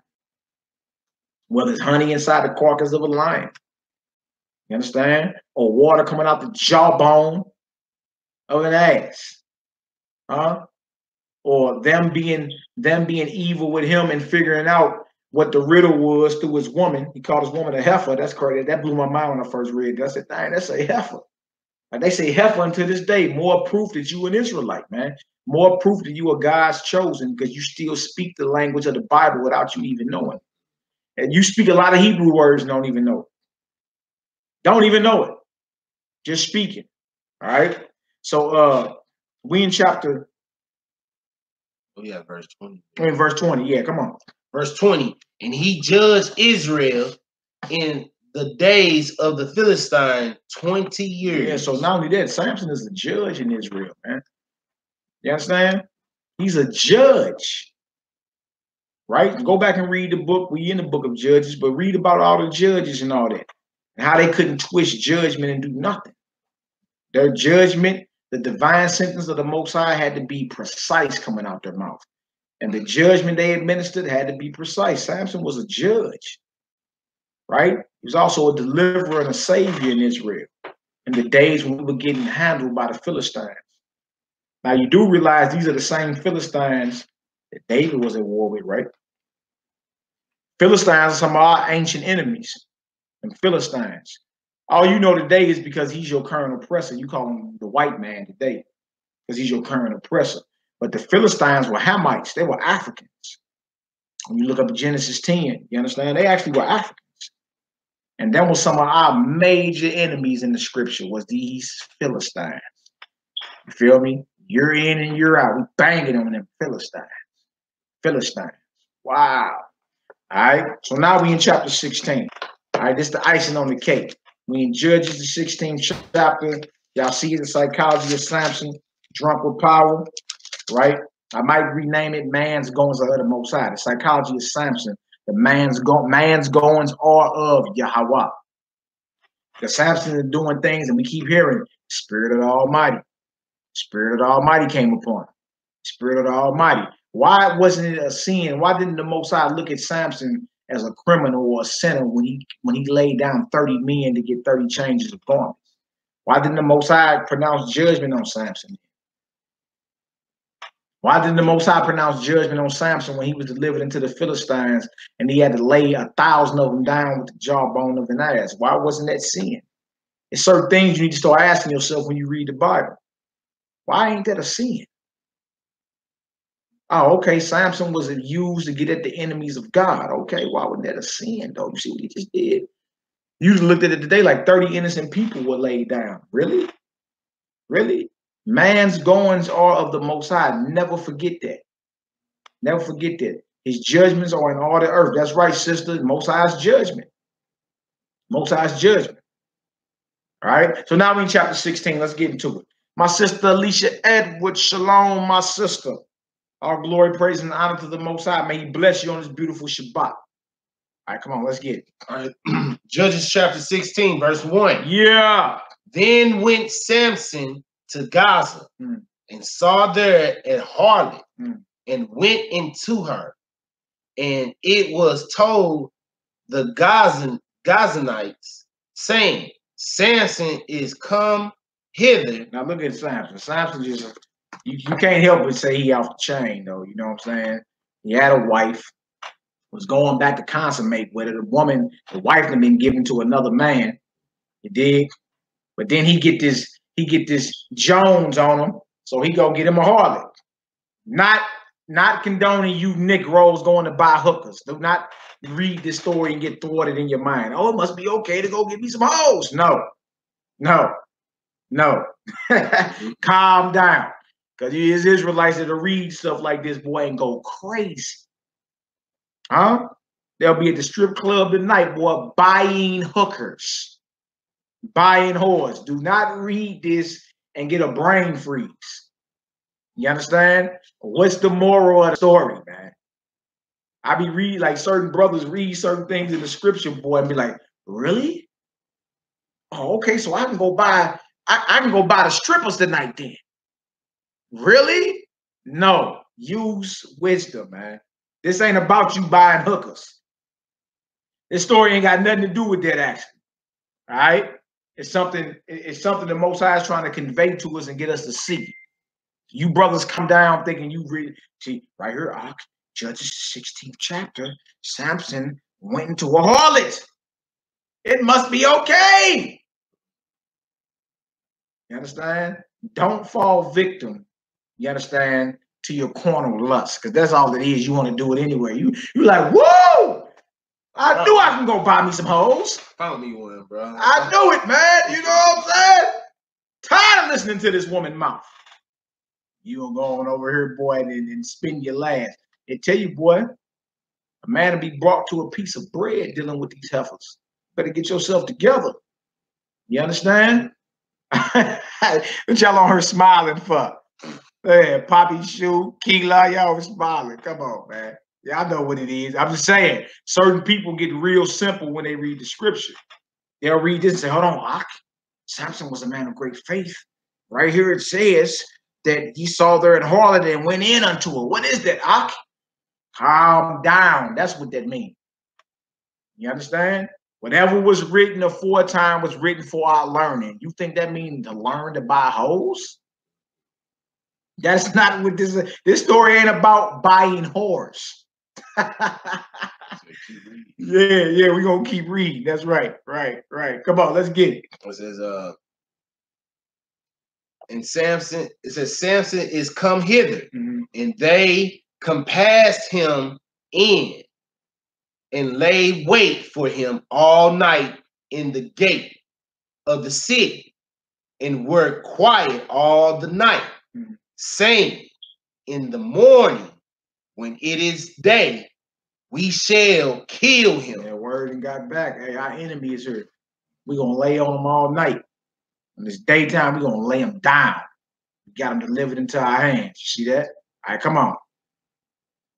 Verse 3. Yeah. And Samson lay till midnight, and arose at midnight, and took the door of the gate of the city, and the two posts, and went away with them, bar and all, and put them upon his shoulders. And did what?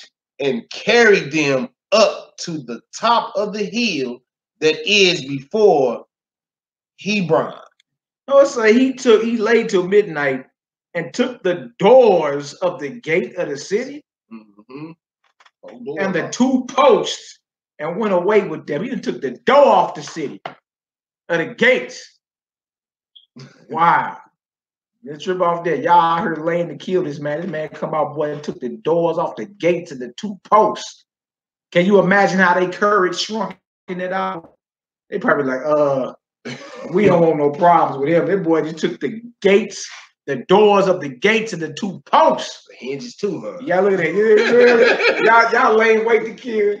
Y'all laying wait to kill this man. Y'all laying wait to kill this man. And you see all this power and say, let's talk about this. Yeah, I bet. All right, come on, Hebrew. Verse 4. Yeah. And it came to pass afterwards that he loved a woman in the valley of Sorek, yeah, whose name was Delilah. Look at Samson, boy. Every time he see a beautiful woman, boy, he's like, hey, let me get her. That one Timnath woman, she pleases me well, get her for wife. One saw a harlot, hey, let me go in under her. Right? Just seen Delilah. Oh, man, poison, right? Said he loved her. How many of y'all believe in love at first sight? This is what this sounds like to me. Love at first sight. You dig? It ain't like he got a chance to know her like that. He saw it and says he loved her. So how many of y'all actually believe in that love at first sight? All right, come on, Hebrew. Let's get it. Verse 5. And the Lord And the lords of the Philistines came upon unto her, and said unto her, entice him, and see wherein his great strength lieth, and by what means we may prevail against him, that we may bind him to afflict him, and we will give thee every one of us 1,100 pieces of silver. Wow. So he in love with you, right? We need to know his strength. We need to know his affliction. We need to know what it is. And we'll give you 1,100 pieces of silver. Do y'all see that? Now look, this is the second time a woman been sent to Samson as an agent. Y'all see that? That's for the bros out there, man. Everything smiling ain't good. Everything glittering ain't gold. She may look good. She may smell good. How you know she ain't no agent, though? How you know she ain't sent by the lords of the Philistines? How many times do we study this story and we read about the story of Samson, but we don't learn from it? Especially the men, you should learn. You shouldn't be pillow talking. You understand? You should learn all that from reading this story right here. And you should always be aware of the strategies and the tactics of your enemy. This ain't nothing but chapters 13 through 16, and 2 women been sent to Samson as agents to seduce him, to bring him down. You feel me? And this last one is the nail in the coffin, because they like, look, we want to afflict him. We need to know how he's strong, where his strength at. We want to afflict him and kill him. You do good on this, you get 1,100 pieces of silver from each one of us. He loved you, you got him. You feel me? This could be a brother that the Most High is dealing with, spirit all up on him. You dig? But he said the boy's in love. You see? And just because you got a feeling about somebody doesn't necessarily mean that's love, man. That could be lust. You don't even know. You understand? You look up and you getting a lot of attention and a lot of knowledge and a lot of pats on the back, and certain people starting to Facebook you.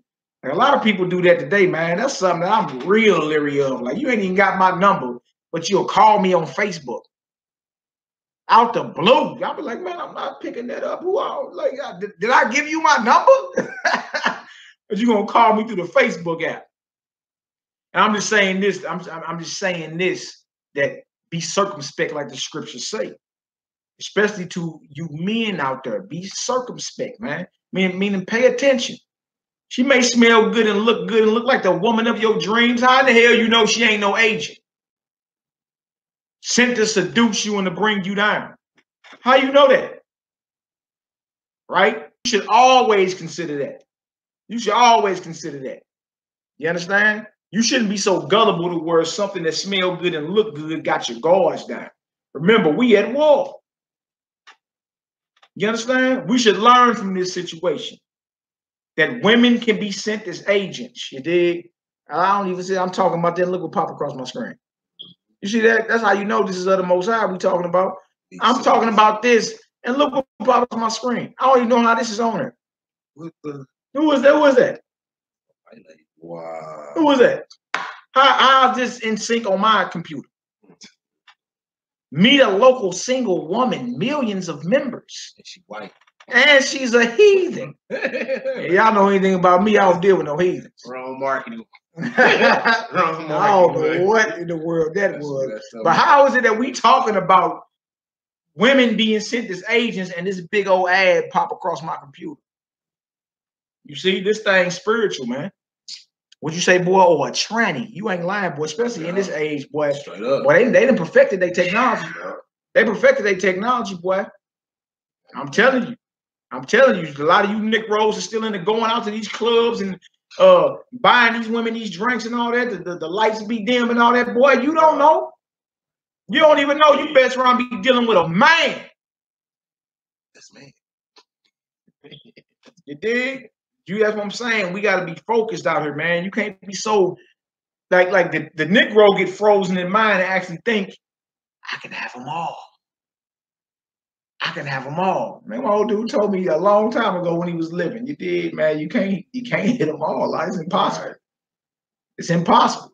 So if that's impossible, why do you think in your mind you can? You see what I'm saying? How you know these women ain't sent? In Samson's case, this is the case. Now, if it can happen to him, how come it can't happen to you? You may be a mighty brother, mighty in these scriptures, someone a lot of people look up to, somebody who a lot of people respect. What make you think a woman can be sent as an agent to destroy you? Why haven't you at least considered it? Like, what you so quick to, you know, get you some moose shoe, get you one off, and then it's just over? How you know agents ain't being sent, man? Like, it ain't even too far-fetched to believe agents are being sent out with STDs to get at you, to play on your lust. How you know that? How you know that? Do you really know the enemy that you up against? That's something else that we learned from what we reading about Samson. Study your enemy, man. The Most High may be with you. Your name may ring bells out here. Never take your eye off your enemy, though. Study your enemy. You understand? Know what he up to. You feel me? And the quickest way to get a man to drop his guard, yeah, beautiful woman, smell good, look good. You understand? Like, I don't watch men be arguing over something, be about ready to fight, and a beautiful woman come around, boy, they all getting chill mode. Oh, yeah, what's going on? What's your name? Huh? You got a man? Are you spoken for? You know we the Jews, sister. Huh? Yeah.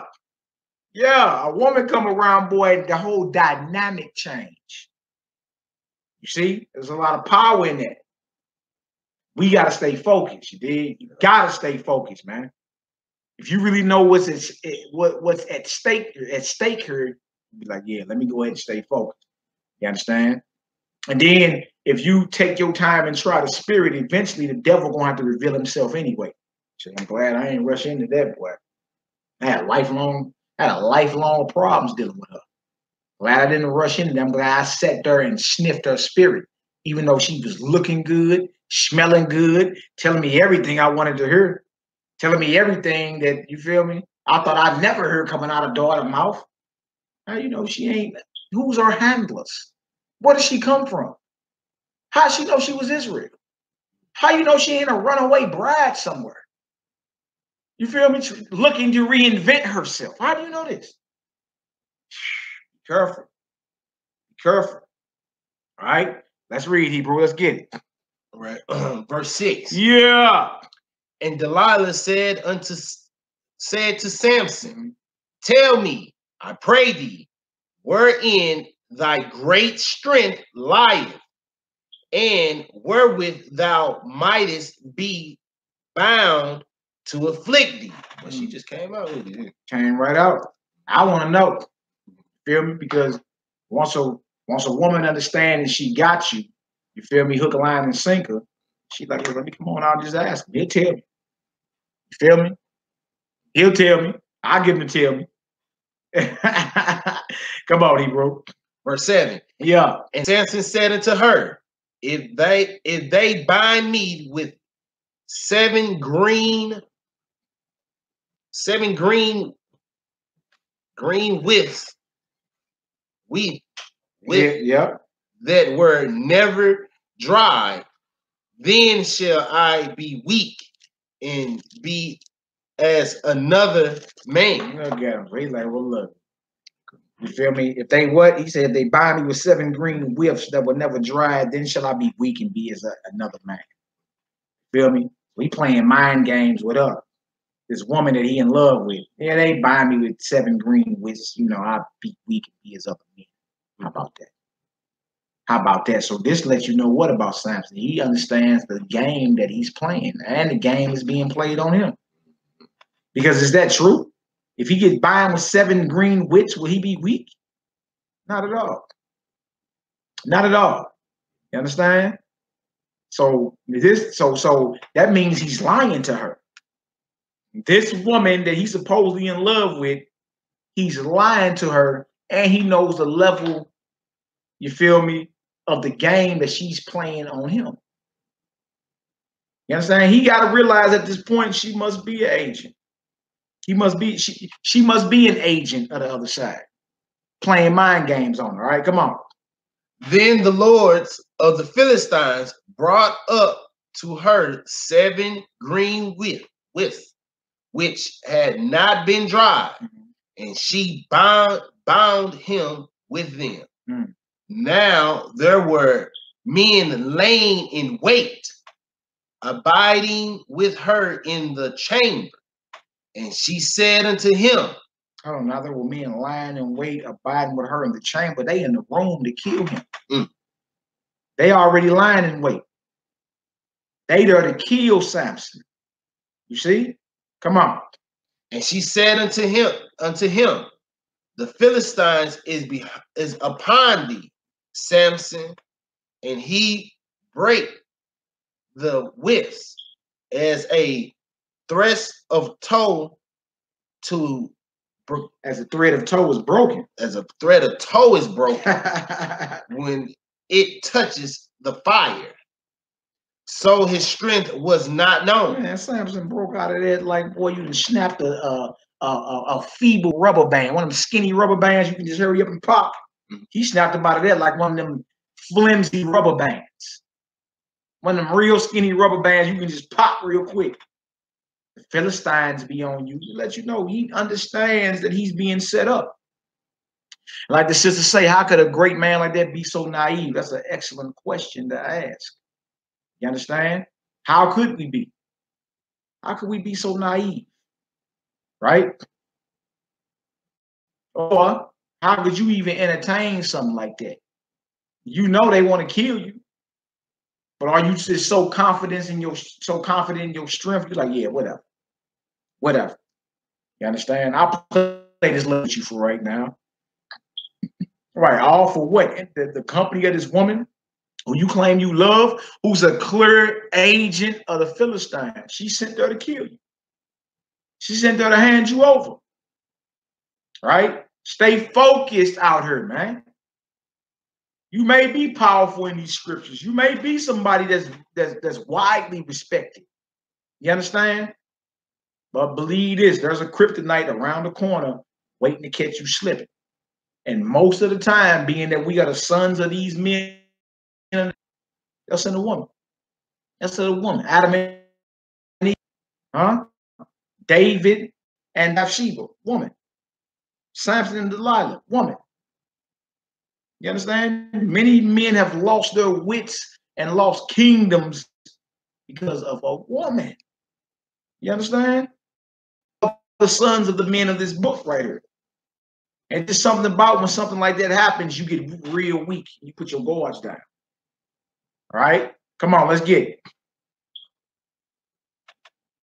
I know, Sister O'Daniel, what you say, I don't get why he ain't tossed her from the first attempt. She should have been thrown headlong about her.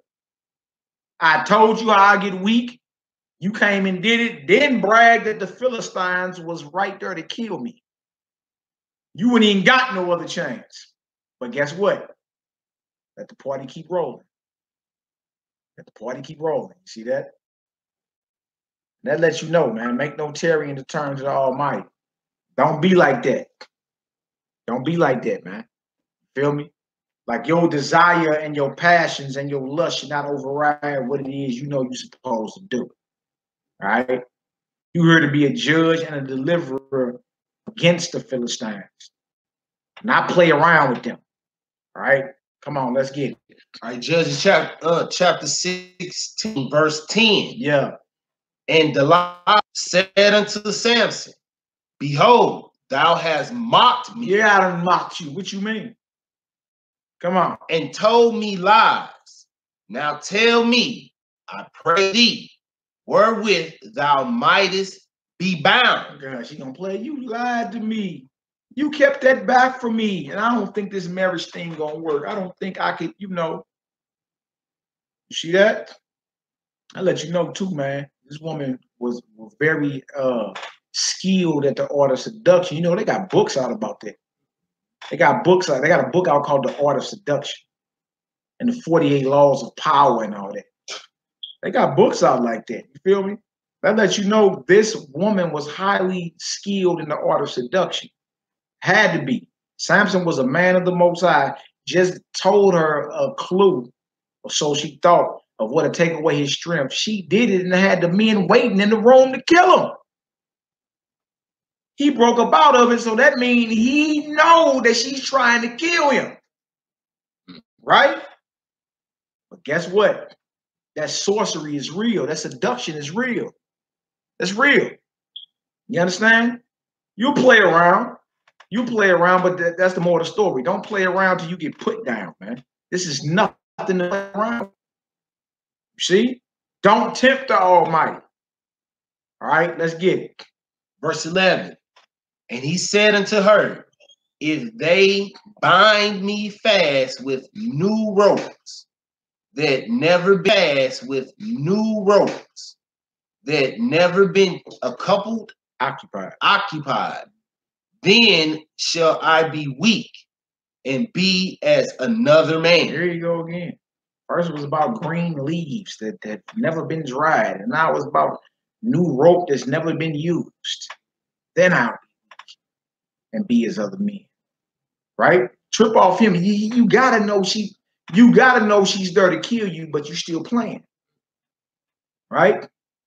What would we learn from this as men?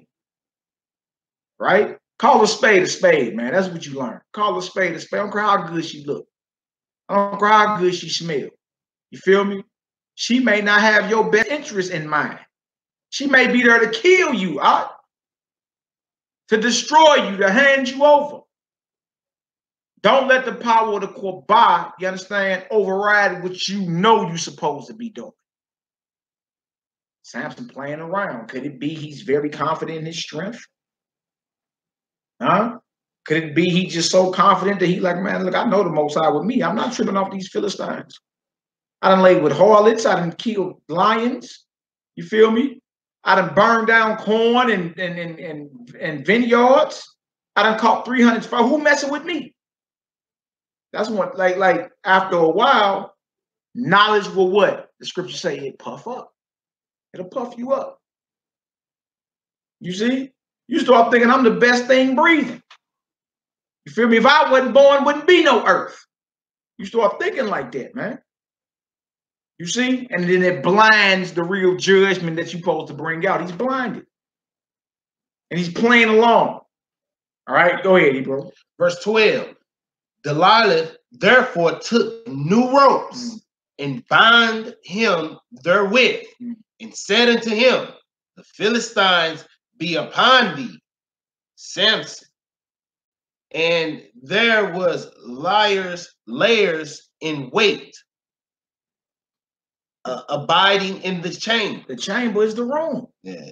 She got men in the room waiting to kill him. He's bound up. You feel me? This woman does not have your best interest in mind. She got men in here to kill you. Go ahead. And he break them from off his arms like a thread. And Delilah, like a piece of yarn. You see that? Come on. And Delilah said unto Samson, hitherto thou hast mocked me and told me lies. Tell me wherewith thou mightest be bound. And he said unto her, if thou weavest the 7 locks of my head with a wale. So I'll let you know, locks, like my Ak Moshe. Samson had locks in his head. Locks so thick that they grew to 7. You can bind all his locks. He said, well, if you weave the locks in my head, basically you braid my locks. You understand? If you braid them, then I'll be weak. Playing around, right? But I went here to show that this woman had to be a witch, had to be a sorcerer to seduce him, for him to even entertain this. You understand? For him to even entertain and know that this woman is here to kill him, he's still entertaining. Not even playing around. Gotta be. She had to be a master at the art of seduction. All right? Come on, Hebrew. Let's get it. All right, verse 14. Proof that, in other words, proof that Samson was a black man right here. You know, these Caucasians don't have locks at all. 7 locks in their head. Like, so this proves right here that Samson was a brother, a brethren. You understand? That's right there. Judges 16 and 13. That's one of the scriptures we go to show Israel is a dark-skinned people with Negro features. Look at the locks. All right, come on. Verse 14. Let's just say Samson was a simp. Yeah, he tripping, man. He tripping because I wouldn't even play it around. Once I knew she was out to get me, she'd have been. I'd have chopped that right then and there. It's over. Done dealing. You know, but he's playing around. The power. The power. You dig? The power of the Quabah. All right, come on now. It says verse 14. And she fastened it with a pin and said unto him, the Philistines is upon thee, Samson. And he awaked out of his sleep and went away with the pin in the beam and with the web. That didn't work either. He steady lying to her, but playing her game. You see? Come on. Verse 15. And she said unto him, how canst thou say, I love thee, when thy heart is not with me? Ah, here you go. You don't love me. Huh? But baby, come on. Stop all that. You know. No, get up off me. You don't love me. You're lying to me. She was a bad mama champ. Yeah, she had to be not just the looks, man. How she moved, how she spoke. She had to smell good too. That's something too, wasn't that Hebrew man smells, you sisters. You know what I'm saying? They come pheromones, them smells. What? You got to be strong. You men got to stay focused out here, man. You dig? What y'all think they putting all that smell good on for? Boy, that's bait. That's bait. Because a brother asked you quick, what is that you got on? That smell good. Oh, nothing. That's just soap. Yeah, whatever. Whatever. You got you some smell good. You understand? Whole drawer and closet. You feel me? Filled up with all that smell good. Don't be playing. Y'all know good and well. Yeah, he was hypnotized. You smell, but the smell, not only the look, but if the smell, boy, that's just hook, line, and sinker. You understand? And that's why brews got to stay strong, man. You feel me? A smell shouldn't drop your guards. Looks either.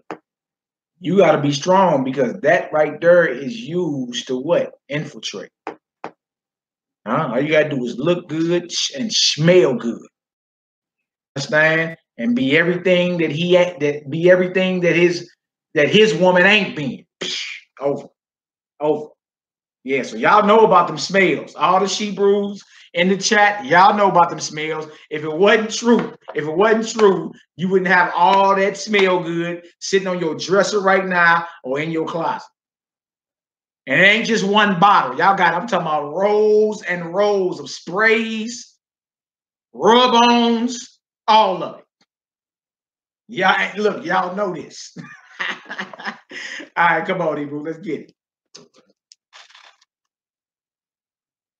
I'll start 15 again. Yeah. And she said unto him, how canst thou say, I love thee, when thy heart is not with me? You don't love me. Go ahead. Thou hast mocked me this 3 times, and thou hast not told me wherein thy great strength lieth. Look at the Hebrew. She said, real talk. I got about 25 bottles of smell good. I know. You can't even get no regular lotion off of it. Say, you was ashy, let's taste. You got skin, sister. You got some lotion. Then she gonna pour out some cherry, blossom this and cinnamon bliss with the Bath and Body Works. Look, I'm a man. I can't be smelling like that. Right. You ain't got no regular lotion that I can put on it. Nah, I ain't got that. The sisters don't even carry regular lotion no more, man. It's all about the smells. All right, come on, Hebrew. Let's get it. Verse 16. Yeah. And it came to pass when she pressed him daily with her words and urged him, so that his soul was vexed unto death. Y'all see that? This woman, I'm talking about, wouldn't stop. Said his soul, she drove him so bad. What that say? Victoria's Secret has body spray called Pure Seduction. Wow, do they? Shout out to Jasmine Williams on Facebook. She say Victoria's Secret has a body spray called Pure Seduction. She brews, is that true? Wow, now that's crazy. That's something I ain't know. I didn't even know that. Look at Poppy. Poppy, she say she got that too. Y'all sisters be knowing. Us bros know too. You know what it is. All right, come on, let's get it out. It says his spirit was vexed unto death. This is how much she drove him and asked him about his strength. You really don't love me. Get up off me. You really don't love me. Like, come on, what is you talking about? How you gonna say I don't love you? Because you ain't told me what I need to know. Huh? Eventually, the pillow talking. This is what the pillow talking leads to. This right here. Revealing your strength. Yeah. All right, come on. Verse 17. Mm-hmm. Judges 16, verse 17. That he told her all his heart and said unto her, there had not come a razor upon my head, for I have been a Nazarite unto God from my mother's womb. If I be shaven, then my strength will go from me, and I may become weak and be like any other man. Y'all see that? See that? He finally just couldn't take it anymore. Couldn't take it anymore and say, look, this is what it is. Y'all see that? This is where pillow talking leads to. Hold your spot right there. Give me Micah 7. Let me show y'all something. Micah 7, 5-8. Micah, the book of Micah, chapter 7, 5-8. This is where pillow talking leads. You understand? But based off this story right here, you understand? It's certain things that don't need to be known. Right? Delilah did not need to know this. She did not need to know this. You understand? Micah, not Malachi, but Micah. Micah, the 7th chapter. Yep, Micah chapter 7, we're going to like verse 5-8. All right, Micah chapter 7, verse. Look at that, more brothers got the smell goods too. Ha ha. Look at y'all. Yeah, you know, we get it, I got what's called that Judah juice around here. I ain't got nothing in the pocket right now. I will show y'all. But yeah, we got some oils, walk in smelling like a priest. You dig? Walk in smelling like frankincense. You know how we do. Yeah. Like, oh my God. All right, come on. Yeah, we put the smells on too.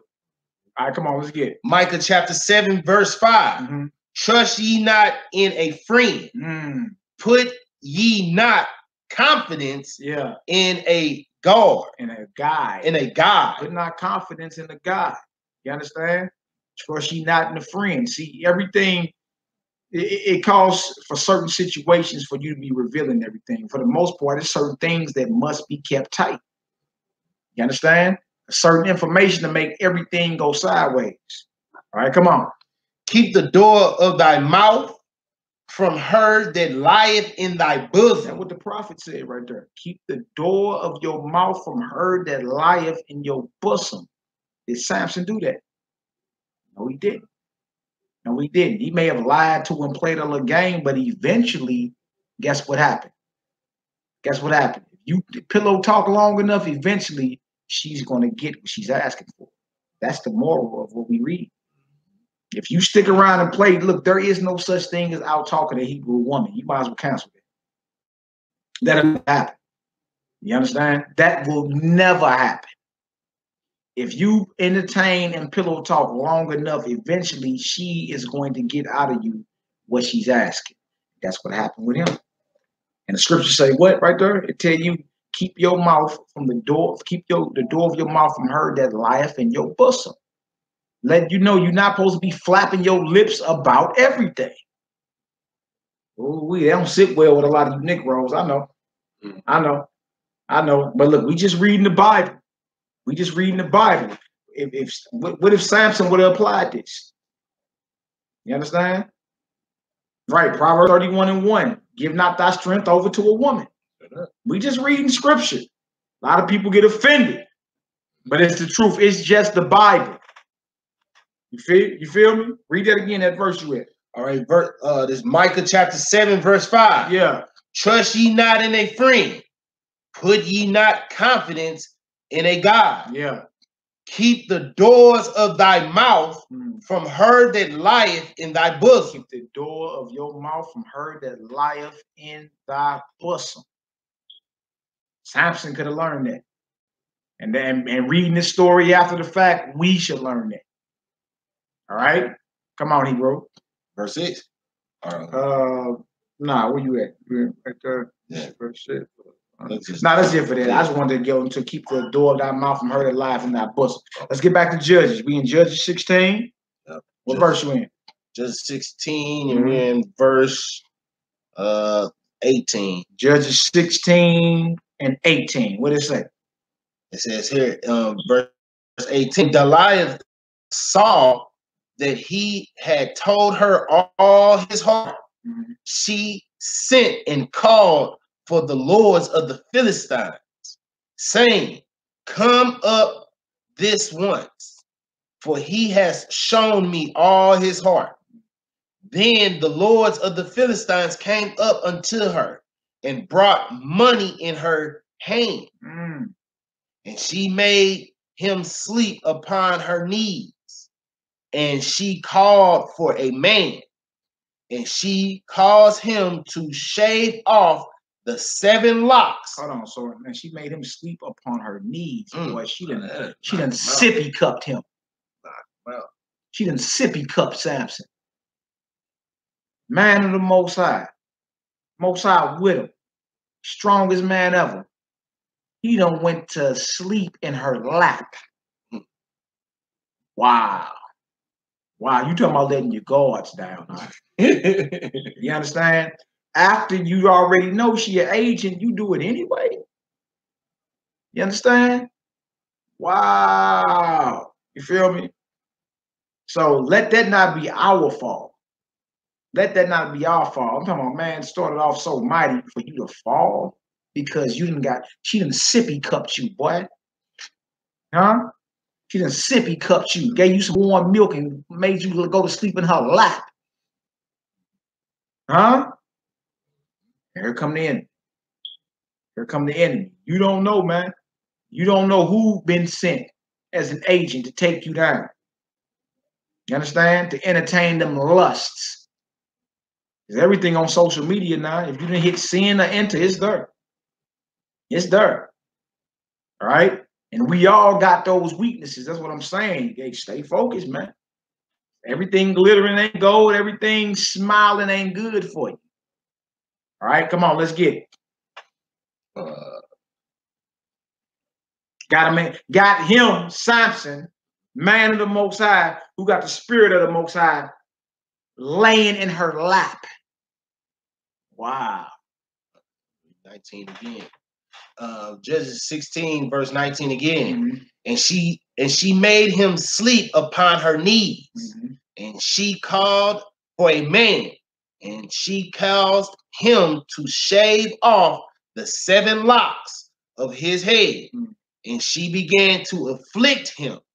And his strength went from him. Wow. She did it. She started doing the affliction. Straight enemy. Straight enemy. I bet she don't look so good and smell so good now. You see how lust can blind you?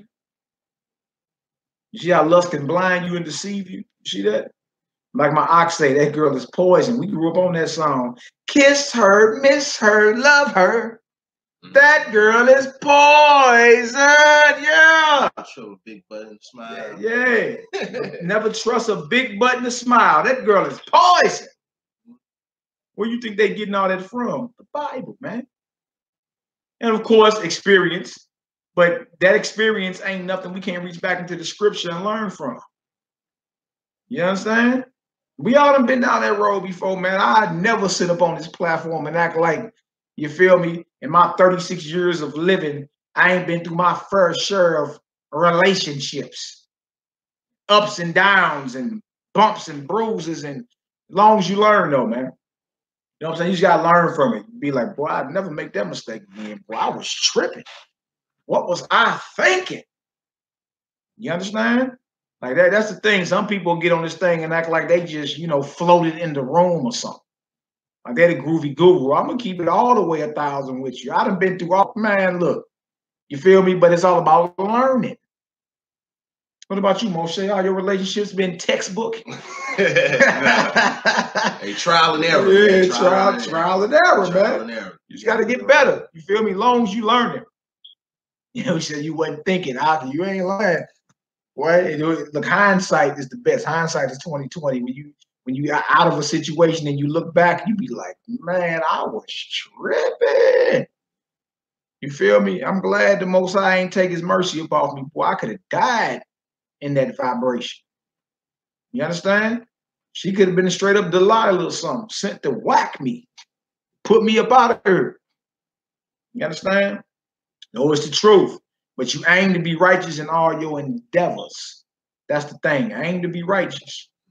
You feel me? But that don't mean, you feel me, this ain't a deadly game you playing. Because all of us know that, you feel me, there's certain things going on, but how many of us gonna be single for the rest of our life? Single and celibate. Not many. Not many. Be real with yourself. Not many is going on, but how many of us gonna be single for the rest of our life? Single and celibate. Not many. Not many. Be real with yourself. Not many are going to be single and celibate for the rest of their life. So you already knowing the game that's being played, eventually you're going to say what? Man, roll the dice, man. Roll the dice. Let me see if this time around it'll be better. It's just the truth. It's just the truth. You understand? It is what it is. But man, we gotta get better. And one thing this brother did right here, he took his guards down. And he was pillow talking with the woman that was lying in his bosom, and then he laying in her lap. You feel me? And then called the Philistines on him. That's the 4th time. 4th time. He that blinded 3 times. She tried to take your life, boy. The 4th time, huh? Here it comes. All right, let's get it. Hallelujah. That's right, sister. He had to be a hard sleeper. Because how in the world did you get 7 locks cut off your head and didn't know it? Put them to sleep. How do you women put men to sleep? Put them to sleep. You know how to put them to sleep, don't you? Y'all know how these women are, boy. What? You know, you women know how to put your men to sleep, right? Buddy. Had him over here sucking his thumb, laying in her lap. Wow. Wow. All right, come on, let's get it. All right, verse 20. And she said, the Philistines be upon thee, Samson. And he awoke out of his sleep and said, I will go out at another time before and shake myself. And he wist not that the Lord was depart from him. Yeah, he lost the spirit of the Almighty and didn't even know it.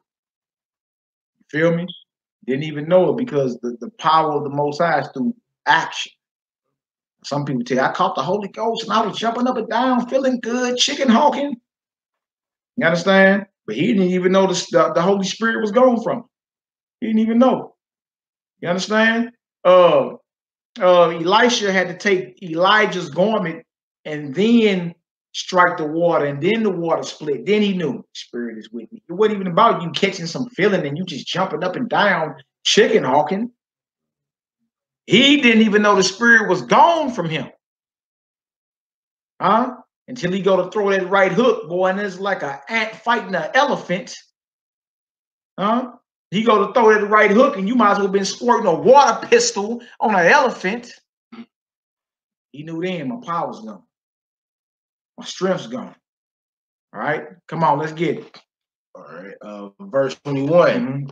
But the Philistines took him and put out his eyes and brought him down to Gaza and bound him with feathers of brass.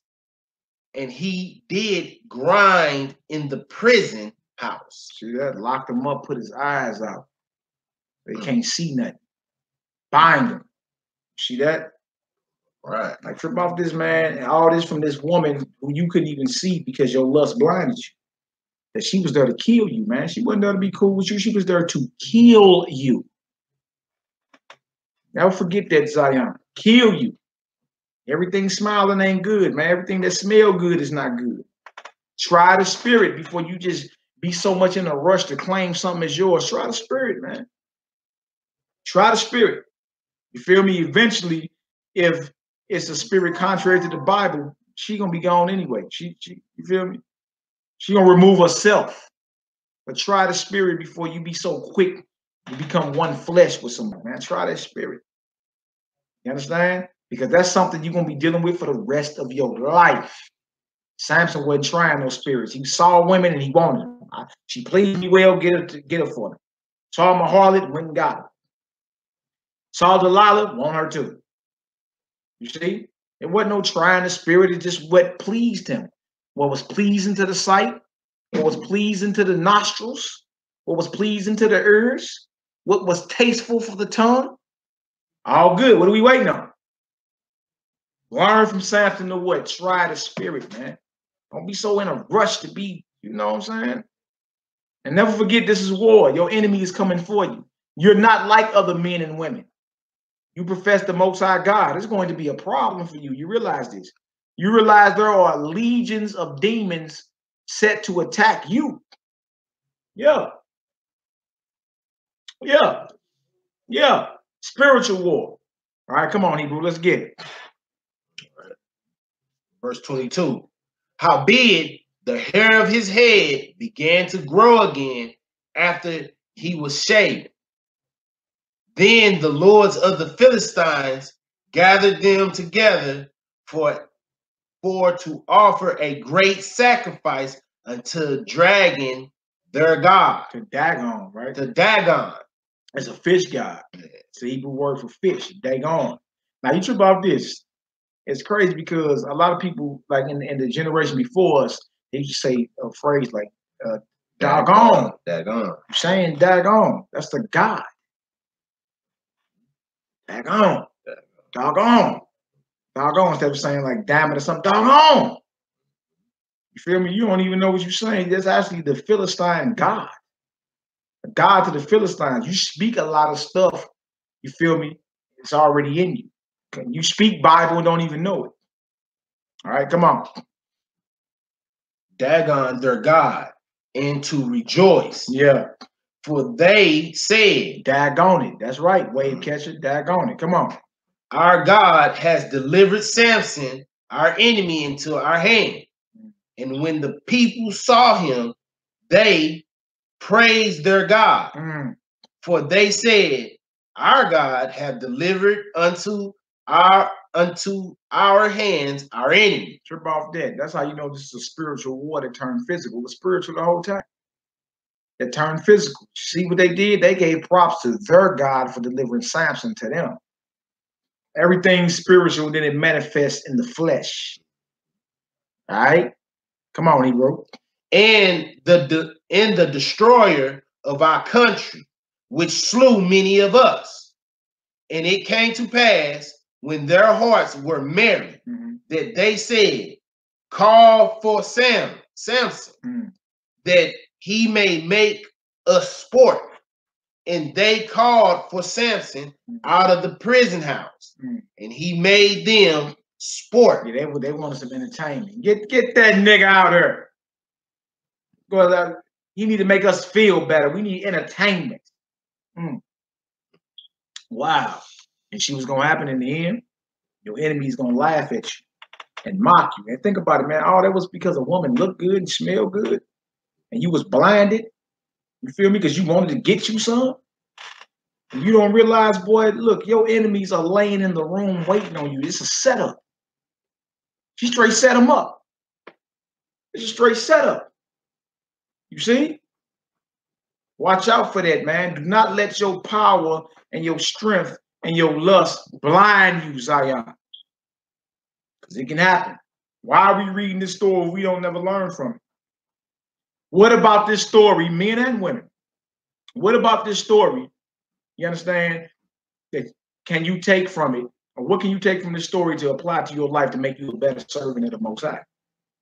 You understand? Since we're reading about what Samson did, we shouldn't even be repeating the same mistakes. We're reading about it. So we should at least have foresight to say, oh yeah, let me watch that. You feel me? Now watch how many women be in y'all inbox after this. Huh? Be in your inbox. Huh? Trying to propose. You know what I'm saying? You got to be careful, man. You got to be real careful out there. You got to be real careful. We supposed to learn from every intricate detail of this story right here. Learn from it. Learn from it, man. And be better. You feel me? And don't be blinded by your power and your lust. Be better. All right? Come on. And they set him between the pillars. And Samson said unto the lead that held him by the hand, suffer me that I may feel the pillar whereupon the house standeth, that I may lean upon them. Now the house was full of men and women, and all the lords of the Philistines were there. And there were upon the roof about 3,000 men and women that held while Samson made sport. And Samson called unto the Lord and said, O Lord God, remember me, I pray thee, and strengthen me. Yeah, I pray thee. That's right. Only this once, O Yah, that I may be at once avenged of the Philistines for my 2 eyes. And Samson took hold of the 2 middle pillars upon which the house stood, and on which it was borne up, of the one with the right hand and of the other with his left. Right, come on. And Samson said, let me die with the Philistines. Look at him. That was his prayer to the Most High. Let me die with him. You understand? Well, let my life be, let the last thing I do, you understand, be to get at your enemies. Take your enemies out. It's going to cost me my life, but so be it. So be it. You understand? All right, come on. And he bowed himself with all his might. And the house fell upon the lords and upon all the people that were therein. So the dead which he slew at his death, were more than they which he slew in his life. Y'all see that? He killed more people when he died than when he was living. See, this was a hit on the Philistines, no matter how you try to slice it. You feel me? And even though in the end, Samson had to come down with him. You feel me? But the whole point was the Philistines were enemies of the Almighty God. And the Most High was using Samson all throughout his life to put certain hits down on him, to get at him. You understand? But we all should learn from this. Because at what point are you not blinded? At what point are you not blinded by your self-importance or you being self-centered, right? At what point are you not blinded by the beauty of a woman, or for you women, a man? You feel me? At what point do you still stay focused and say, I got a job to do out here? Samson could easily get all them heathens and not had to go down with him, of course, if he wasn't pillow talking. Because the prophet said, what? Keep that door at our mouth from the woman that lie in your bosom. He over there playing the game, knowing he being set up. You see? So we should learn from this situation that we'll read and be better. Be better. There's no reason for you to make the same mistake. Don't read and say, Samson made a mistake like that. I'm going to make a mistake. Don't read and say, Samson bought a whore. I'm going to buy a whore. No, you're supposed to aim to be better. You understand? You're supposed to aim to be better and learn from the mistakes of our forefathers. All right, come on, Hebrew. All right, Judges chapter 16, verse 31. Then his brethren and all the house of his father came down and took him and brought him up and buried him between Zorah and Estahar. In the burying place of Manoah. Yeah. His father. And he judged Israel 20 years. Wow, judged Israel how long? 20 years. That was a 20-year thing he did. 20-year thing, like, because we read this and think it started in this chapter and was over the next breath next week. This was a stretch of 20 years. A stretch of 20 years. You did. Let's get Hebrews 11. We got a few more scriptures. I want to show y'all Samson. Because some people say, well, Samson, you know what I'm saying, won't be redeemed in the end. That's not true. That's not true. Samson is still a man of great faith according to the scriptures. We're going to read Hebrews 11. We're going to read 1 through 6, and then we're going to jump down to 32. 32 on down. Let no one take truth from what Yah has given you, my sister. Mistake made more. You know better, you do better. Can't make a mistake. Bang. I got brothers, no uncles that messed around. I understand, trust me. Okay, how y'all doing? Y'all understand? Are y'all understanding the story thus far? What y'all think about that story of Samson?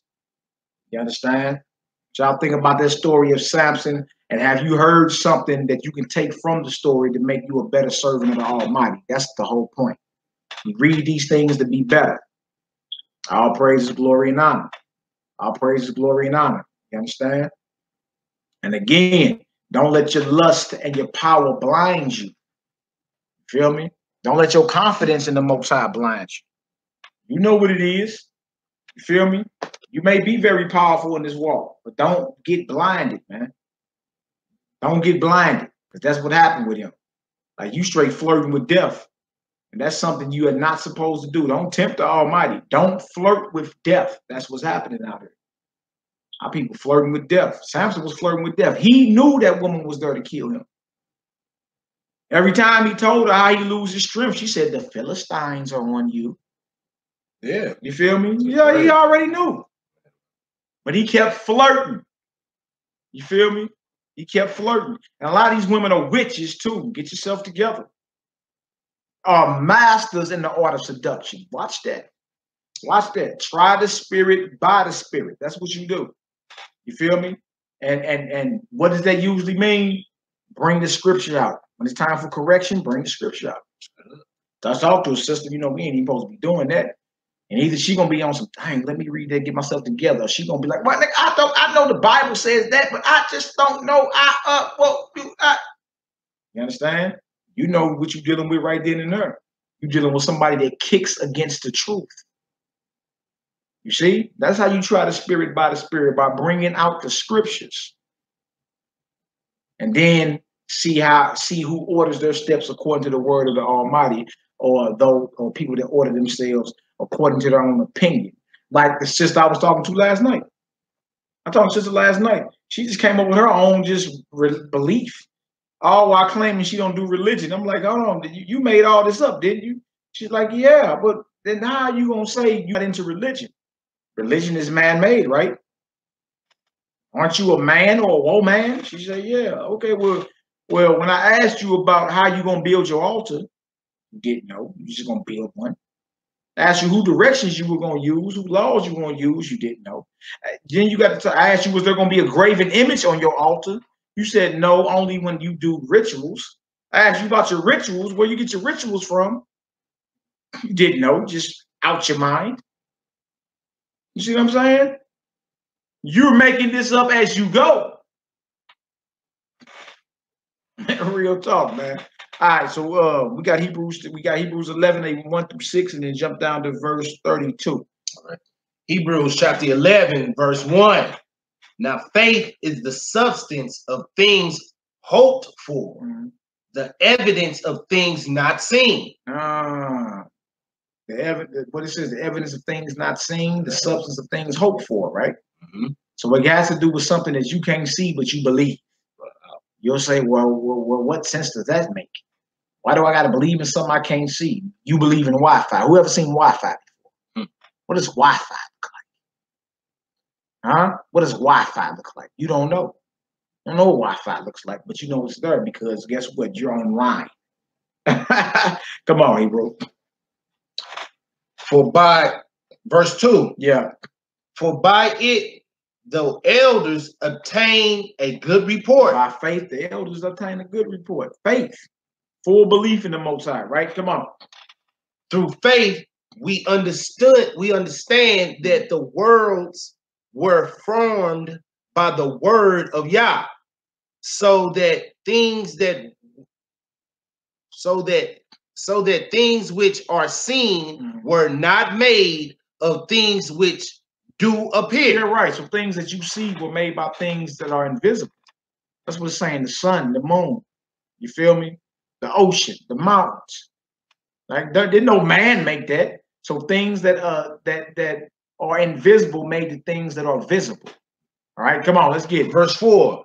By faith, Abel offered unto Yah a more excellent sacrifice than Cain. That's right. Come on.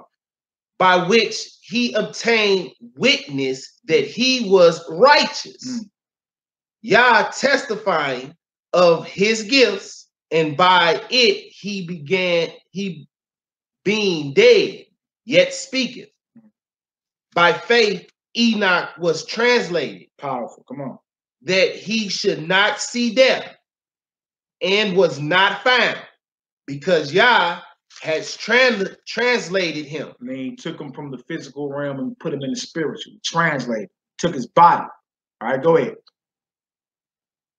For before his translation, right, he had his testimony that he pleased it, Yah. He pleased the Most High. Right before the Most High took him, the testimony was he pleases God. His whole life was dedicated to worshiping his Maker, doing the bidding of his Maker. How about yours? All right, come on. Verse 6. But without faith, it is impossible to please him. You can't please the Most High if you don't believe. It's impossible. All right, come on. For he that cometh to Yah must believe that he is. That's a comma right there. He must believe for one that he is. He's the Almighty, right? Come on. And that he is a rewarder of them that diligently seek him. You see that? You first must believe that he is, and that he's a rewarder of those that diligently seek him. That means you constantly are seeking to please your Maker. Constantly. This is not a part-time thing. We don't do this part-time. You got to live this and become this. You see that? And you have to learn from the mistakes of your forefathers and your brothers. You got to learn from that. Why? To be a thorough creature in the Most High. That's why. That's why. Whatever was written aforetime was written for our learning, that we through patience and hope of the scriptures, that we through patience and hope in the scriptures might find hope. I'm paraphrasing. You understand? But whatever was written aforetime was written for our learning. When we read about Samson, we're supposed to learn from Samson's mistakes. Learn from it. It's deeper than it, than that he just was strong and had long hair. You understand? At what point is your confidence and your strength and your lust blinding you? How come nobody ever bring that up about Samson? He was blinded. Men are in his bedroom waiting to kill him. Yeah. How you not know that? You understand? Men are laying in his bedroom waiting to kill him. He falls asleep and he know the woman is an agent. He falls asleep in her lap. Sippy cup Negro.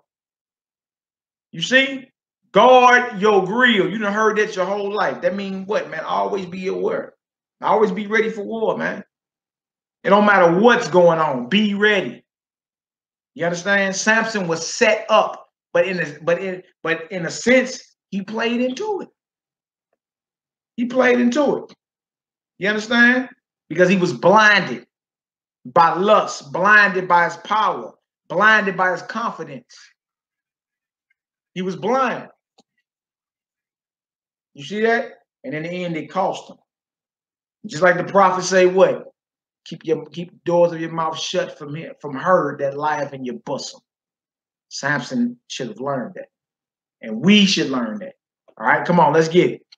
All right, so we got that was 6. So you're going to 31? Yeah. Y'all jump down 31. Jump down 31. Or 30, 32. 32. Yeah. All right, Hebrews chapter 11, verse 32. Yeah. And what shall I more say? Mm-hmm. For the time would fail me to tell of Gideon and of Barak. So we talking about Gideon. He in the book of Judges. That's chapter 6 to 8. Barak is in the book of Judges, chapter 4.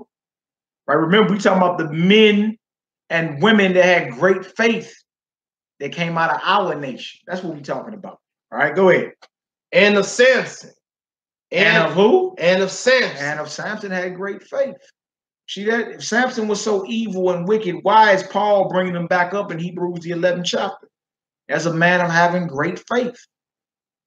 Samson had great faith in the Almighty. He wasn't weak faith. He had great faith. He was killing lions, killed 1,000 men with the jawbone of an ass, caught 300 foxes, burned down cornfields, burned down vineyards. You understand? Samson was a man of great faith, actually. You see? But was also blinded. All right? But that don't mean just because the Most High dealing with you that you can't be blinded in the future. You see? The key is humility. Keep yourself low. All right, go ahead. And of Joseph. And of David also. And Samuel. And of the prophets. Come on. Who through faith subdued kingdoms. Through faith subdued what? Kingdom. The bigger the faith, the bigger the miracle. Through their belief, they done subdued kingdoms. Was not Samson getting at the Philistines? Was not Samson handling the Philistines? Did not Samson kill more Philistines at his death than he did while he was living? Huh? Subdued kingdoms. Right? Go ahead. Righteousness, obtained promises, stopped the mouth of lions. Did not Samson stop the mouth of lions? Did he rend a lion like he was rending a kid? Faith. You feel me? Some people believe Samson ain't gonna make it on the other side. That ain't necessarily true. You see what we reading about right here? Men of great faith. And if he was a man of great faith, that means he pleased the Almighty. Come on. Quench the violence of fire. Escape the edge of the sword. Put out weakness were made strong. Out of weakness were made strong. Weakness were made strong. Come on. Wax valiant in fight. Turn to fight the armies of the allies. Aliens. Come on. Women received their dead raised to life again, and others were tortured. Right.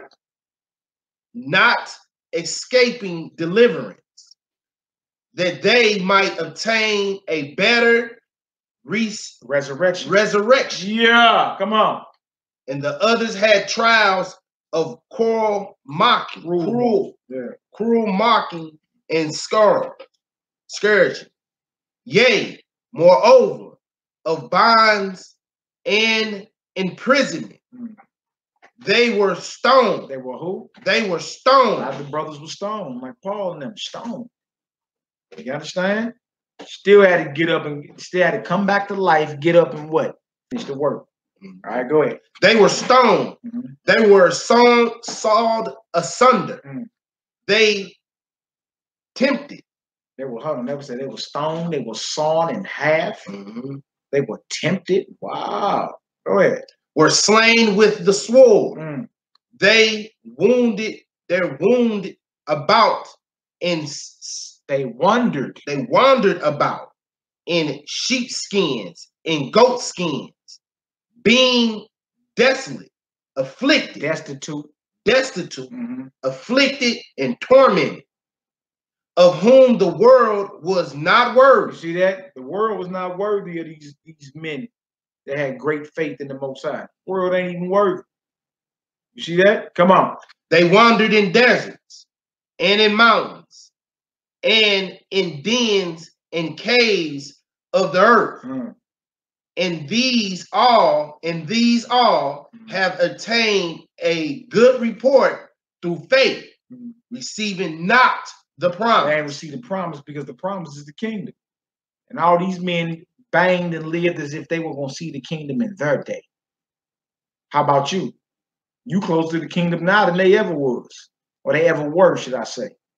You feel me? And they lived it. Let's tell you early in this chapter, Abraham lived in the land of Canaan, actively looking for the city that God built. You see? That's faith, man. That's faith. That's real belief.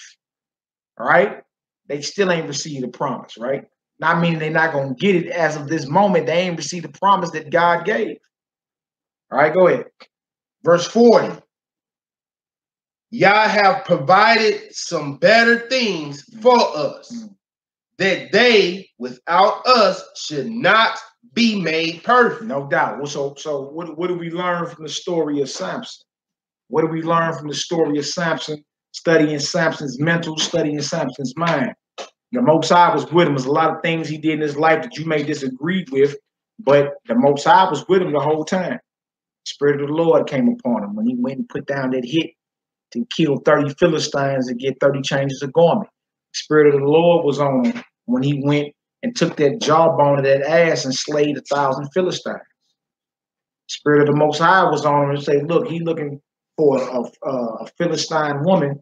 Parents like, all these daughters in Zion, why you want a Hamite or a Philistine woman? Next verse say that was of the Most High because he saw occasion against the Philistines. It was all about being strategic and getting at the Most High's enemies. That was the whole point. What we see at the end of the story with Samson, he was blinded by his, look, he playing in a deadly game, men in the room waiting to kill him, and he know this woman means him no good. But what he doing? He's pillow talking. You see that? Scriptures say, keep the door of your mouth from her that lieth in your bosom. He didn't do that. You feel me? And in the end, guess what? The woman called the hit squad in there to get at him. But in the end, Samson killed more men in his death, more Philistines in his death than he did when he was living. So hallelujah. Yah. And that's why we want to go to Hebrews 11 and show Samson was a man of great faith. So you can't act like Samson because he did things you disagreed with. The Most High ain't going to deal with him on the other side or in the kingdom. Yeah, he's in here as a man of great faith. He wouldn't have been able to do none of that had he not had great faith. Samson caught 300 foxes. You know how skilled you got to be to catch a fox? One of them, let alone 300. He caught 300 foxes. Tied their tails together, put torches in between the knots, and sent them over into the standing corn and the vineyards of the Philistines to get at them. Serious. Right? So make your call and election sure. The scripture tell you try the spirit, but need not every spirit. Give me 1 John, the 4th chapter. A few more scriptures. They said they didn't even have TV. You're right, I didn't have to. Samson was looking at women and was saying, look, I want to get her for me. Wasn't no trying, no spirits, no nothing. No courting process. Yeah, just get her for me. I want to give her. You dig? But you see how deadly that mindset is, though? That even happened with Delilah. Just struck with it. Well, that's you mine. Give her to me. You understand? No trying of the spirit. If there's no trying of the spirit, then guess what? Your enemy can be successful in sending an agent to infiltrate you. A woman. 1 John, the 4th chapter. 1 John chapter 4. Yeah, just verse 1. All right, 1 John chapter 1. 1 John chapter 4, verse 1. Yeah. Beloved, believe not every spirit, but try the spirit whether they are of Yah. You see that? You can't believe everybody, man. They may come around Shalom. The brothers may come around Shalom, garment down to the floor, looking all ancient and everything. The sisters may come around covered up. You understand? Dressed down to the floor. Shalom. Scriptures say, try the spirit. Try the spirit. And that simply means apply them scriptures. You understand? Apply it. Anything you see that's off, apply the scripture. Anything that needs some type of encouragement, apply the scripture. Apply the scripture. You gonna know who down with the scripture real quick, because somebody gonna say, I ain't trying to hear all that Bible. And you know what kind of spirit they're dealing with. All right, come on, let's get it. Because many false prophets are gone out into the world. That's verse 1, right? Give me verse 4 and 5. 4 and 5. Verse 4. Ye are of Yah, little children, and have overcome them, because greater is he that is in you than he that is in the world. Greater is he that's in you than he that's in the world. You see that? And have overcome. Greater is he that's in you than he that's in the world. Try the spirit by the spirit, man. I don't care if it's a man or a woman. Try that spirit. See? She may look good and smell good, and the sisters got to smell good and gone with it. You feel me? But we got to try the spirits. How we know she ain't a Delilah? How we know she ain't a Jezebel?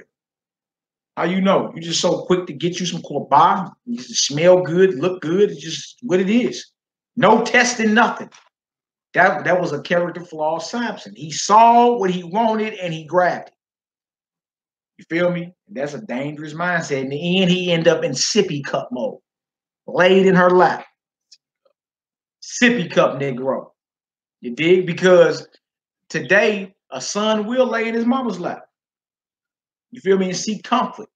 And then the brother was in Delilah's lap, laid down. Try the spirit, man. You dealing with these women, try the spirit, man. Right? There has to be a change. Bring them scriptures out. It's just what it is. And either she's going to be with it or she's not going to be with it. Oh, no, I don't like all that. What you mean dress modest? I like revealing everything. Well, she's going to be on some, you know what? That's true. You know what I'm saying? Everybody ain't my man, so why am I dressing so revealing? Right. You see? Try the spirit by the spirit. In other words, try these spirits by applying the scriptures. That's what it is. Grass ain't green on the other side of the fence. That's true. All right, what verse 5 say, y'all? Verse 5. They are of the word. Yeah. Therefore speak they of the word. And the world hears them. Yeah, they are the world. They speak of the world, and that's why the world hear them, because they're of the world. So we learned this from Samson. Don't let your confidence blind you. Don't let your lust blind you. You understand? And if you know somebody is sent as an agent, like Delilah was an agent of the Philistines, you know that. He knew it. He kept playing around with her. You understand? Cut that off ASAP. Cut that off ASAP.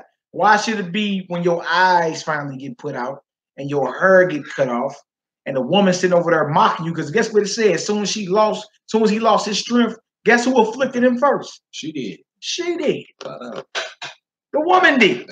That very woman you claim you loved.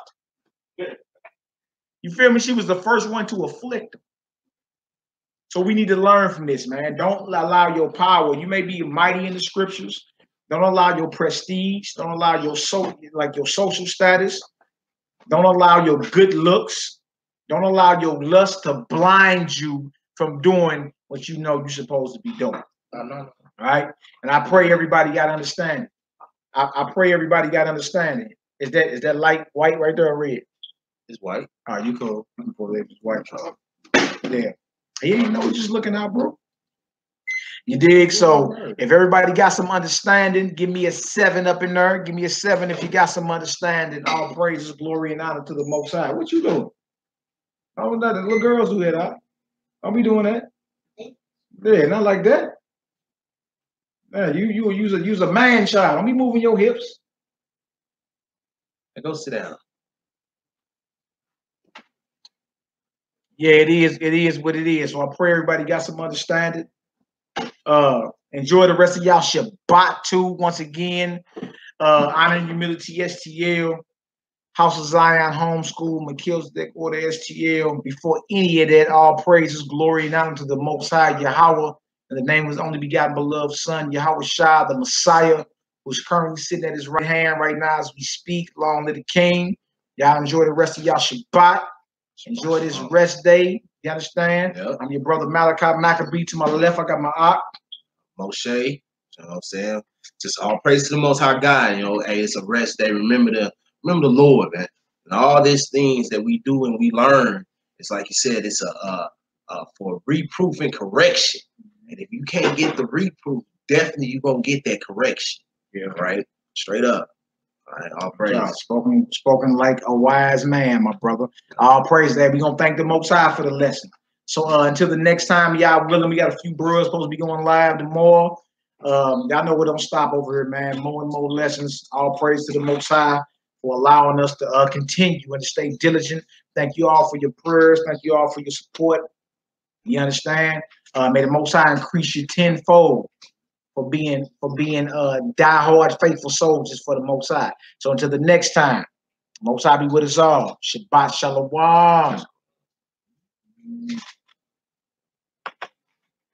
Bang, bang, bang. Excellent job. Excellent job. All praise, glory, honor.